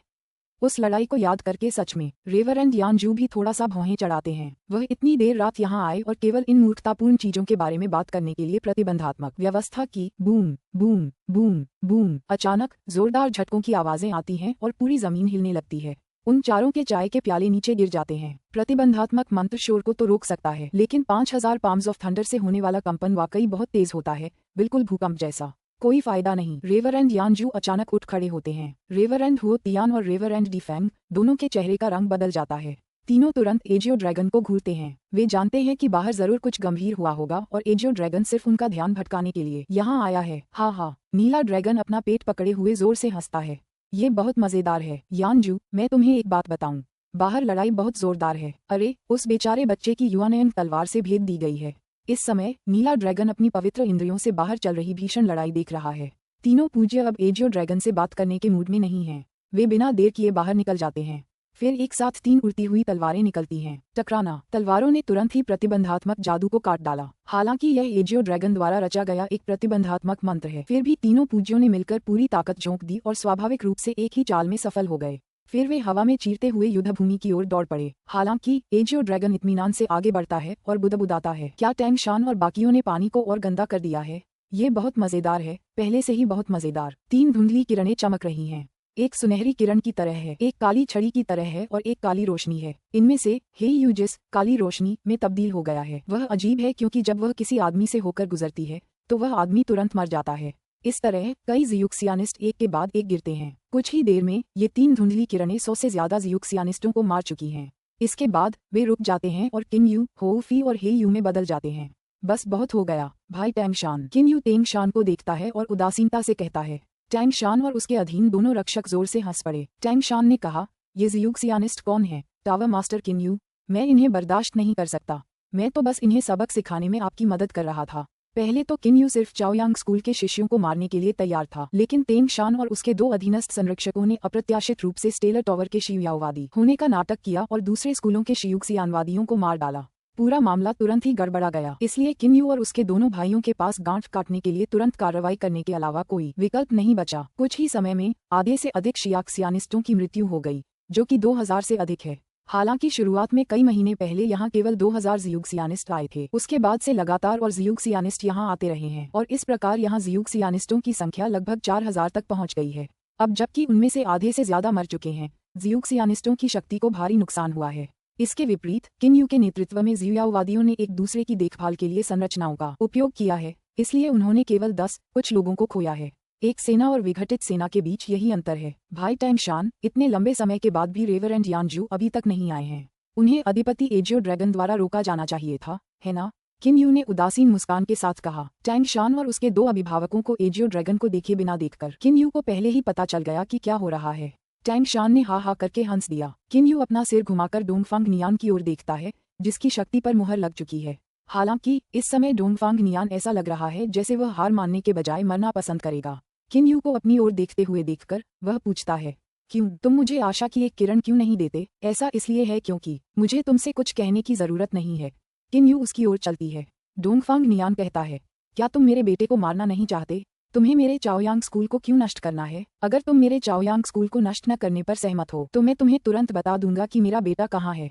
कृपया इस पर सहमत हो जाओ। नहीं, मैं नहीं करूंगा। किन यू डोंगफेंग नियान तक चलता है। अचानक उसका चेहरा उग्र हो गया। मान गए?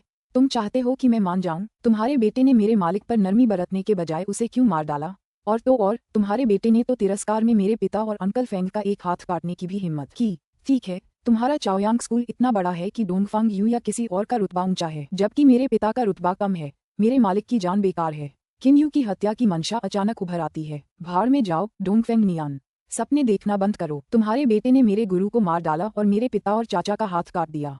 तुम्हारे पूरे चाओयांग स्कूल का विनाश भी मेरे दिल की नफरत को कम नहीं कर पाएगा। अचानक वह पंजे से वार करता है और डोंगफेंग नियान का सिर पकड़ लेता है। आह टिल्डर। डोंगफांग नियान बुरी तरह रोता है। उसके चेहरे का रंग इतना बदल जाता है कि उसका सिर किसी लाश जैसा दिखने लगता है। जियूमो गुप्त तकनीक, आत्मा परीक्षा। किन यू अपना दाहिना हाथ पीछे खींचता है और उदासीनता से कहता है, रेवरेंड यानजू, जब आप आ ही गए हैं तो खुद को क्यों नहीं दिखाते? उसने पहले ही अनुमान लगा लिया था कि रेवरेंड यानजू को पहले ही एजियो ड्रैगन की गिरफ्त से बच निकलना चाहिए था। टॉवर मास्टर किन यू, डोंगफेंग यू ने आपके गुरु को मार डाला और आपके पिता और चाचा का एक हाथ काट दिया, इसलिए उसे जरूर मरना चाहिए। लेकिन जब भी हो सके लोगों को बख्शा जाना चाहिए। तो क्या मैं सुझाव दे सकता हूँ कि आप इस बार चाओयांग स्कूल को जाने दें? रेवरेंड यानजू बाहर चले जाते हैं। रेवरेंड हुओ तियान और उनके पीछे रेवरेंड दी फेंग भी किन यू को देखते हैं। किन यू रेवरेंड यानजू को देखकर शानदार ढंग से मुस्कुराता है। यान रुई, जूंग जोंग को मेरा आदेश दो। स्टेलर टॉवर से तुरंत एक रक्षक सेना भेजो और चाओयांग स्कूल को नष्ट कर दो। जो भी बाधाएं डालेगा उसे वहीं मार दिया जाएगा। वह खुद आदेश दे सकता है, लेकिन वह यान रूई को अपनी मदद करने देता है क्योंकि वह रेवरेंड यानजू को अपनी कार्रवाई दिखाना चाहता है। हाँ, यान रूई तुरंत एक ट्रांसमीटर निकालता है। टॉवर मास्टर किन यू, आप। रेवरेंड यानजू का चेहरा रंग बदलता है। हाँ, भाई किन यू वाकई बहुत सीधा है। मैं आपकी तारीफ करता हूँ। हाँ, मैं इसमें आपके साथ हूँ। चूंकि आप कह रहे हैं कि आप इन जियुक्सिनिस्टों को मारना चाहते हैं, इसलिए मैं आपकी मदद करूंगा। हाँ, एजियो ड्रैगन, जो काफी देर से एक तरफ से देख रहा था, भी अचानक उठकर जोर से हंसते हुए किन्यू की तरफ चला जाता है। B8C7 का अंत। पुस्तक 8 अध्याय 8, बहादुर और चतुर। एजियो ड्रैगन। रेवरेंड यानजू एजियो ड्रैगन को थोड़ा परेशान होकर देखता है। इस बार मामला इतना बिगड़ गया है, जरूर कुछ न कुछ नीला ड्रैगन ही है जो चुपके से आग में घी डाल रहा है। हालांकि ये सोचकर कि यह अभी भी काफी नहीं है, नीला ड्रैगन किन्यू को अपना समर्थन देने आया है। रेवरेंड यानजू भी समझ सकते हैं कि इस समय किन्यू बारूद के बैरल की तरह है जो कभी भी फट सकता है। नीला ड्रैगन मुस्कुराते हुए अपना सिर हिलाता है और कहता है, क्या बात है यानजू, किन्यू मेरा अच्छा भाई है। स्टेलर टॉवर भी पानी के नीचे के जियाओवादियों की एक शक्ति है। खैर, मेरे नीला ड्रैगन महल को पानी के नीचे का नेता माना जाता है। अगर मैं अपने भाई का साथ न देता तो क्या मुझे तुम्हारी जगह तुम्हारा साथ देना पड़ता? 10 से ज्यादा जियुक्सियानिस्ट रेवरेंड यानजू के पास दौड़े। नेता ने झुककर कहा, रेवरेंड यानजू, इस स्टेलर टावर के मालिक ने अपनी श्रेष्ठ शक्ति पर भरोसा करके हम और बाकी जियुक्सियानिस्टों का अपनी मर्जी से नरसंहार किया। हमें उम्मीद है कि आप हमारे लिए संतुलन बना पाएंगे। हमें उम्मीद है कि आप हमारे लिए संतुलन स्थापित कर सकेंगे। लगभग 10 जियुक्सियानिस्ट नेता एक स्वर में कहते हैं। ये सुनकर किन्यू भौंचक्का हो जाता है और उन पर एक बर्फीली नजर डालता है। जियुक्सिनिस्टों का दिल कांपने से खुद को नहीं रोक पाता। वे अनजाने में रेवरेंड यानजू की ओर देखते हैं। चाओयांग संप्रदाय के शिष्यों का सफाया हो चुका है और किन्यू ने डोंगफांग नियान को भी अपने हाथों से मार डाला है, इसलिए हालांकि वह अभी भी गुस्से में है, वह पहले से ही शांति से स्थिति पर विचार कर सकता है। दरअसल किन्यू बिल्कुल भी खून का प्यासा नहीं है, बस बचपन से ही उसके ज्यादा सच्चे दोस्त और रिश्तेदार नहीं रहे, इसलिए वह हर दोस्त और रिश्तेदार को बहुत महत्व देता है। अपने मालिक की हत्या और अपने पिता और फेंगयूजी की बाह कटने से उसके अंदर एक बहुत बड़ी दुश्मनी पैदा हो गई है। किसी को ये जानना चाहिए कि वह अपने पिता की खातिर दुश्मन के साथ मरने को भी तैयार था। ये कल्पना करना आसान है कि उसके लिए उसके रिश्तेदार कितने महत्वपूर्ण हैं। किंदे और फेंगयूजी का एक हाथ काटना भी डोंगफांग यू की जिंदगी की सबसे बड़ी गलती है। खुशकिस्मती से उसने दोनों का सिर्फ एक हाथ ही काटा। अगर उसने किंदे को मार दिया होता तो शायद अब तक किन्यू का सारा धैर्य जवाब दे चुका होता और वह यहाँ के सभी जियुक्सिनिस्टों को मार डालता और यहाँ तक कि मिंग राजवंश भी इसमें शामिल हो जाता। चुप रहो, क्या तुम्हें लगता है कि रेवरेंड को नहीं पता कि इस मामले से कैसे निपटना है? रेवरेंड हुओ तियान ने गुस्से से डांटा। एक पल में उन 10 जियुक्सियानिस्टों की हिम्मत नहीं बची कि वे कुछ भी बोल सकें। लाखों ली के दायरे से आए ये साधारण जियुक्सियानिस्ट स्वाभाविक रूप से पेंगलाई अमर क्षेत्र के 3 बड़े नेताओं से कमतर हैं, इसलिए डांटने पर भी एक शब्द बोलने की हिम्मत नहीं जुटा पाते। मूर्खों का झुंड जिनमें मर्यादा का कोई बोध नहीं है। एजियो ड्रैगन हंसते हुए कहता है। जाहिर है कि वह उन 10 जियुक्सिनिस्ट नेताओं को नीची नजर से देखता है। क्या वे जियुक्सियानवादी स्थिति को नहीं समझते? व्यक्तिगत शक्ति के संदर्भ में एजियो ड्रैगन विदेशी जियुजैन जगत का नंबर 1 विशेषज्ञ है। ताकत के संदर्भ में स्टेलर टॉवर की 10,000 सैनिकों की सेना शेष 2,000 जियुक्सियानिस्टों को धूल चटाने के लिए पर्याप्त है। लेकिन ये जियुक्सियानिस्ट अभी भी बेतुकी उम्मीद करते हैं कि रेवरेंड यानजू संतुलन बहाल करेंगे। क्या रेवरेंड यानजू मूर्ख हैं? सज्जनों, मैं इस मामले को जरूर संभाल लूंगा। बेहतर होगा कि पहले सब लोग आराम करने वापस चले जाएं। रेवरेंड यानजू ने मुस्कुराते हुए लगभग 10 जियुक्सिनिस्ट नेताओं से कहा। उन जियुक्सियानिस्टों के दिलों में जोश भर आता है। वे तुरंत झुककर पीछे हट जाते हैं और बचे हुए जियुक्सियानिस्टों को वापस उनके घरों की ओर ले जाते हैं। हालांकि कुछ जियुक्सियानिस्ट अभी भी काफी गुस्से में हैं, लेकिन स्टेलर टॉवर की विशाल सेना को देखकर वे कुछ भी कहने की हिम्मत नहीं जुटा पाते। ओह, टावर मास्टर किन्यू कहाँ है? जियुक्सिनिस्टों के साथ बातचीत के तुरंत बाद रेवरेंड यानजू ने देखा कि किन्यू पहले ही गायब हो चुका है। नीला ड्रैगन हंसते हुए कहता है, यानशू, किन्यू वहाँ गया है। जरा मुड़कर तो देखो। अरे भाई, किन्यू की हत्या की नीयत कितनी जबरदस्त है। मुझे लगता है कि वहाँ जरूर एक अच्छा शो होगा। ये कहकर नीला ड्रैगन किन्यू के पीछे चला जाता है। रेवरेंड यानजू पीछे मुड़कर देखते हैं। उन्हें किन्यू भी डोंगफेंग नियान के निवास स्थान की ओर कदम दर कदम बढ़ता हुआ दिखाई देता है। शियमो की गुप्त तकनीक आत्मा परीक्षण के जरिए किन्यू को पहले से ही पता चल जाता है कि डोंगफांग यू कहीं और नहीं बल्कि उसी निवास स्थान में छिपा है। अपनी पवित्र इंद्रियों के प्रभाव से किन्यू को पता चलता है कि डोंगफांग नियान के निवास स्थान में इस समय केवल एक ही व्यक्ति है।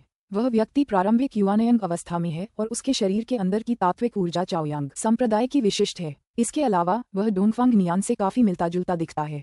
डोंगफांग यू, किन्यू के मुंह के कोनों पर एक हल्की सी ठंडी मुस्कान उभर आती है। वह अब भी अपने पिता का बहुत आज्ञाकारी है। किन्यू को अपने मन में कोई संदेह नहीं है कि यह आदमी वास्तव में डोंगफेंग यू है। कदम दर कदम किन्यू किसी भी उड़ान तकनीक का इस्तेमाल नहीं करता और बस धीरे धीरे एक के बाद एक कदम आगे बढ़ाता है। उसकी पवित्र इंद्रिय के प्रभाव में डोंगफांग यू के लिए उसकी नज़र से बच पाना नामुमकिन है। किन यू के शरीर पर हत्या का इरादा भी धीरे धीरे गहरा होता जाता है। Dongfeng you. किन यू की आवाज अचानक ऊंची हो गई। इस समय डोंगफांग यू को 1 मिनट 1 साल जैसा लग रहा है, क्योंकि वह बाहर हो रही लड़ाई की तेज आवाजें, विभिन्न जियुक्सिनवादियों की दर्दनाक मौत की चीखें और 5000 पाम्स ऑफ थंडर के भयानक विस्फोटों को सुन पा रहा था। अब जाकर उसे पता चला है कि दुश्मन कितने शक्तिशाली हैं। आखिर वो कौन है? वो कौन है जो मुझे मारना चाहता है? डोंगफांग यू को समझ ही नहीं आ रहा कि उसने असल में किसे नाराज किया है।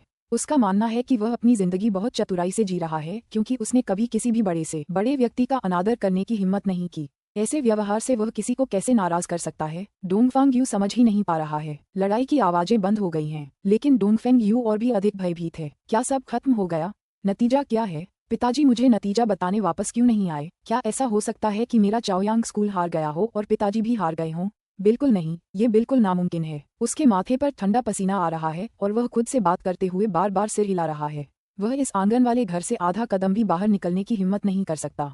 वह बस यहीं रह सकता है। Dongfeng you. इस आवाज के उठते ही डोंगफांग यू तुरंत ये तय कर लेता है कि यह वही आवाज है जिसने शुरुआत में कहा था, डोंगफांग यू मर जाए या तुम सब मर जाओ। अब यह आवाज सुनते ही उसका दिल कांप उठता है। डोंगफेंग यू, मरने के लिए बाहर आओ। धीरे धीरे कदम दर कदम आगे बढ़ते हुए किन यू ठंडे स्वर में कहती है। अपनी पवित्र इंद्रियों का उपयोग करते हुए किन यू स्पष्ट रूप से देख सकता है कि डोंगफांग यू इस समय भयभीत है। वह उसे पीड़ा देना चाहता है, उसकी नसों को पीड़ा देना चाहता है और उसे इतना डराना चाहता है कि वह पागल हो जाए। किन यू धीरे धीरे अपने लक्ष्य की ओर बढ़ता रहता है। रेवरेंड यानजू और एजियो ड्रैगन किन यू के वर्तमान कार्यों का अर्थ पूरी तरह से समझते हैं। बेचारा छोटा सा बदमाश डोंगफेंग, धिक्कार है, उसे लोगों को अपमानित करने के लिए किसने कहा? एजियो ड्रैगन एक तरफ व्यंग्यात्मक टिप्पणी करता है। डोंगफांग यू ने टावर मास्टर किन यू के गुरु को मार डाला और उसके पिता और चाचा का एक हाथ काट दिया। टावर मास्टर किन यू के इस व्यवहार के लिए वह खुद ही जिम्मेदार है। रेवरेंड यानजू ने आह भरते हुए कहा। ऐसा लग रहा है कि उन्हें डोंगफांग यू पर थोड़ा तरस आ रहा है। तथापि नीला ड्रैगन अपने होठों को सिकोड़ते हुए कहता है, पाखंडी। दो प्रमुख शक्तियों के नेता होने के नाते एजियो ड्रैगन और रेवरेंड यानजू दोनों ही नर्म दिल वाले नहीं हैं। दरअसल इस समय उन्हें डोंगफांग यू से जरा भी सहानुभूति नहीं है। रेवरेंड यानजू की दया बस दिखावा है। जियूजेनिस्ट स्वर्ग के विरुद्ध जाते हैं और अक्सर खजानों के लिए आपस में लड़ते हैं। उनके लिए शक्ति सबसे महत्वपूर्ण है। अगर एजियो ड्रैगन और रेवरेंड यानजू कोमल हृदय के होते तो शायद वे न जाने कितने वर्षों पहले मर चुके होते। कोमल हृदय होने के लिए आपके पास पहले पर्याप्त शक्ति होनी चाहिए। जब आप 9वें क्लेश मुक्त अमर, 10वें क्लेश मुक्त अमर या 12वें क्लेश मुक्त अमर जितने शक्तिशाली होंगे और आप कोमल हृदय होंगे, तो लोग आपकी दयालुता और महानता के लिए आपकी प्रशंसा करेंगे। लेकिन जब आप एक साधारण डोंगेक्सू स्टेज जियूजिनिस्ट हैं, अगर आप सौम्य हैं तो लोग आपको मूर्ख समझेंगे। अगर आप सौम्य हैं और दूसरे लोग क्रूर हैं, तो इस जियूजिन दुनिया में जहां आपके चारों ओर खतरे मंडरा रहे हैं, आपका जिंदा रहना एक अजीब बात होगी। स्वर्ग के विरुद्ध जाने पर एक गलत कदम 1000 साल की मेहनत पर पानी फेर देगा। इसलिए ज्यादातर जियूजेनिस्ट कठोर स्वभाव के होते हैं। यहाँ तक कि जो लोग बाहर से दयालु दिखते हैं, वे भी वास्तव में दृढ़ और निर्दयी होते हैं। किसी नाजुक घड़ी में वे जरा भी दया नहीं दिखाते। नीला ड्रैगन, रेवरेंड यानजू, टैंगशान, रेवरेंड हुओतियान, रेवरेंड दी फेंग और नीला ड्रैगन महल के दोनों संरक्षक सभी किन यू का पीछा करते हैं। अपनी पवित्र इंद्रियों से वे डोंगफांग यू के भयभीत रूप को स्पष्ट रूप से देख सकते हैं। वह किन यू के शब्दों से भयभीत है। मृत्यु बिल्कुल भी डरावनी नहीं है, लेकिन जानबूझकर मृत्यु के आगमन का इंतजार करना बिना उससे बचने के बहुत भयानक है। किन यू उस आंगन वाले घर के मुख्य द्वार के बाहर पहुंच चुका है। अब उसकी हत्या की मंशा इतनी प्रबल है कि घर के अंदर बैठा डोंगफांग यू भी इसे पूरी तरह महसूस कर सकता है। डोंगफांग यू का चेहरा अचानक भयावह रूप से क्रूर हो जाता है। वह इसे और बर्दाश्त नहीं कर सकता। एक चीख के साथ वह अपने पूरे शरीर की ऊर्जा को सक्रिय करता है और तुरंत अपनी उड़ती हुई तलवार पर सवार होकर सीधे आकाश में उड़ जाता है और पल भर में अपनी पूरी गति तक पहुंच जाता है। पलक झपकते ही किन यू प्रकाश की सुनहरी किरण में बदल जाती है। टकराना। सुनहरी रोशनी की किरण थोड़ी देर बाद शुरू होती है, लेकिन जल्दी ही डोंगफांग यू के ऊपर पहुंच जाती है। फिर एक विशाल सुनहरी हथेली प्रकट होती है और डोंगफांग यू की पीठ पर जोर से लगती है। डोंगफांग यू तुरंत कील की तरह नीचे गिर जाता है। डोंगफांग यू का शरीर आंगन में रखे नीले पत्थर के स्लैबों से जोर से टकराता है और जमीन कुछ देर के लिए हिलती है। नीले पत्थर के स्लैब तुरंत चकनाचूर हो जाते हैं और डोंगफांग यू का पूरा शरीर खून से लथपथ हो जाता है। वह बड़ी मुश्किल से अपनी बाहों के सहारे खड़ा हो पाता है। वह उठना चाहता है, लेकिन उसके अंदरूनी अंगों में इतना दर्द होता है कि वह फिर से खून उगल देता है। किन यू अचानक डोंगफेंग यू के सामने प्रकट होता है। जमीन पर लेटे हुए डोंगफांग यू ने किन यू के पैर देखे और अपना सिर उठाकर किन यू के बर्फ जैसे ठंडे चेहरे को देखा। फिर वह चारों ओर देखता है और घबराकर कहता है, मेरे पिता कहाँ हैं? मेरे पिता कहाँ हैं? मेरे चाओयांग स्कूल के लोग कहाँ हैं? अब से चाओयांग स्कूल का अस्तित्व नहीं रहेगा। किन यू ने ठंडे स्वर में कहा। डोंगफांग यू तुरंत कोई प्रतिक्रिया नहीं देता। एक पल बाद उसे किन यू का मतलब समझ आता है। उसका चाओयांग स्कूल नष्ट हो चुका है। क्यों? तुम ऐसा क्यों करना चाहते हो? मैंने तुम्हें कहाँ नाराज किया? तुम इतने निर्दयी क्यों हो? डोंगफांग यू अब भी मानसिक रूप से टूटा नहीं है क्योंकि उसे अपने स्कूल के सदस्यों की कोई कद्र नहीं है। उसे तो अपनी छोटी सी जिंदगी की कद्र है। उसके दिल की गहराइयों में अभी भी आशा की आखिरी किरण बाकी है। तुम मुझे मारना चाहते हो? तो क्या तुम मुझे बता सकते हो कि मैंने तुम्हें कहाँ नाराज किया? अगर तुम मुझे साफ साफ नहीं बताओगे तो मैं अपनी मौत से इनकार नहीं करूंगा। डोंगफांग यू ने किम यू को घूरते हुए कहा। उसका मानना है कि चाहे कुछ भी हो जाए, उसने कभी भी ताकतवर लोगों को नाराज नहीं किया। जिन लोगों को उसने मारा है वे सब तुच्छ लोग थे जिन्हें वह पूरी तरह से तुच्छ समझता था। उसने कभी भी बड़ी मछलियों को मारने की हिम्मत नहीं की। तुमने जियालिंग दर्रे पर हुई उस लड़ाई में किन राजवंश के जनरल झाओ यूनशिंग को मार डाला था, है ना? जनरल झाओ यूनशिंग मेरे पहले गुरु थे, किन यू ने बर्फ जैसी ठंडी सपाट आवाज में कहा। डोंगफेंग यू का चेहरा तुरंत पीला पड़ गया। उसे याद आता है कि उस सेनापति में स्वाभाविक रूप से उग्रता थी। डोंगफांग यू का सामना करते हुए भी सेनापति ने अपनी जान की परवाह न करते हुए उस पर जमकर हमला किया। शुरुआत में डोंगफांग यू ने अपनी लापरवाही के कारण तात्विक ऊर्जा से अपने शरीर की रक्षा नहीं की, जिससे उसे ऊपरी घाव हो गया। अंत में उसने क्रोध में आकर उस सेनापति को मार डाला। हालांकि अपनी मृत्यु के बाद भी सेनापति डोंगफांग यू को गुस्से से घूर रहा था। किन यू आगे कहती हैं, किन राजवंश के 2 वर्तमान शांगशियान में से एक मेरे पिता हैं और दूसरे मेरे चाचा हैं। डोंगफांग यू का पूरा शरीर जम गया।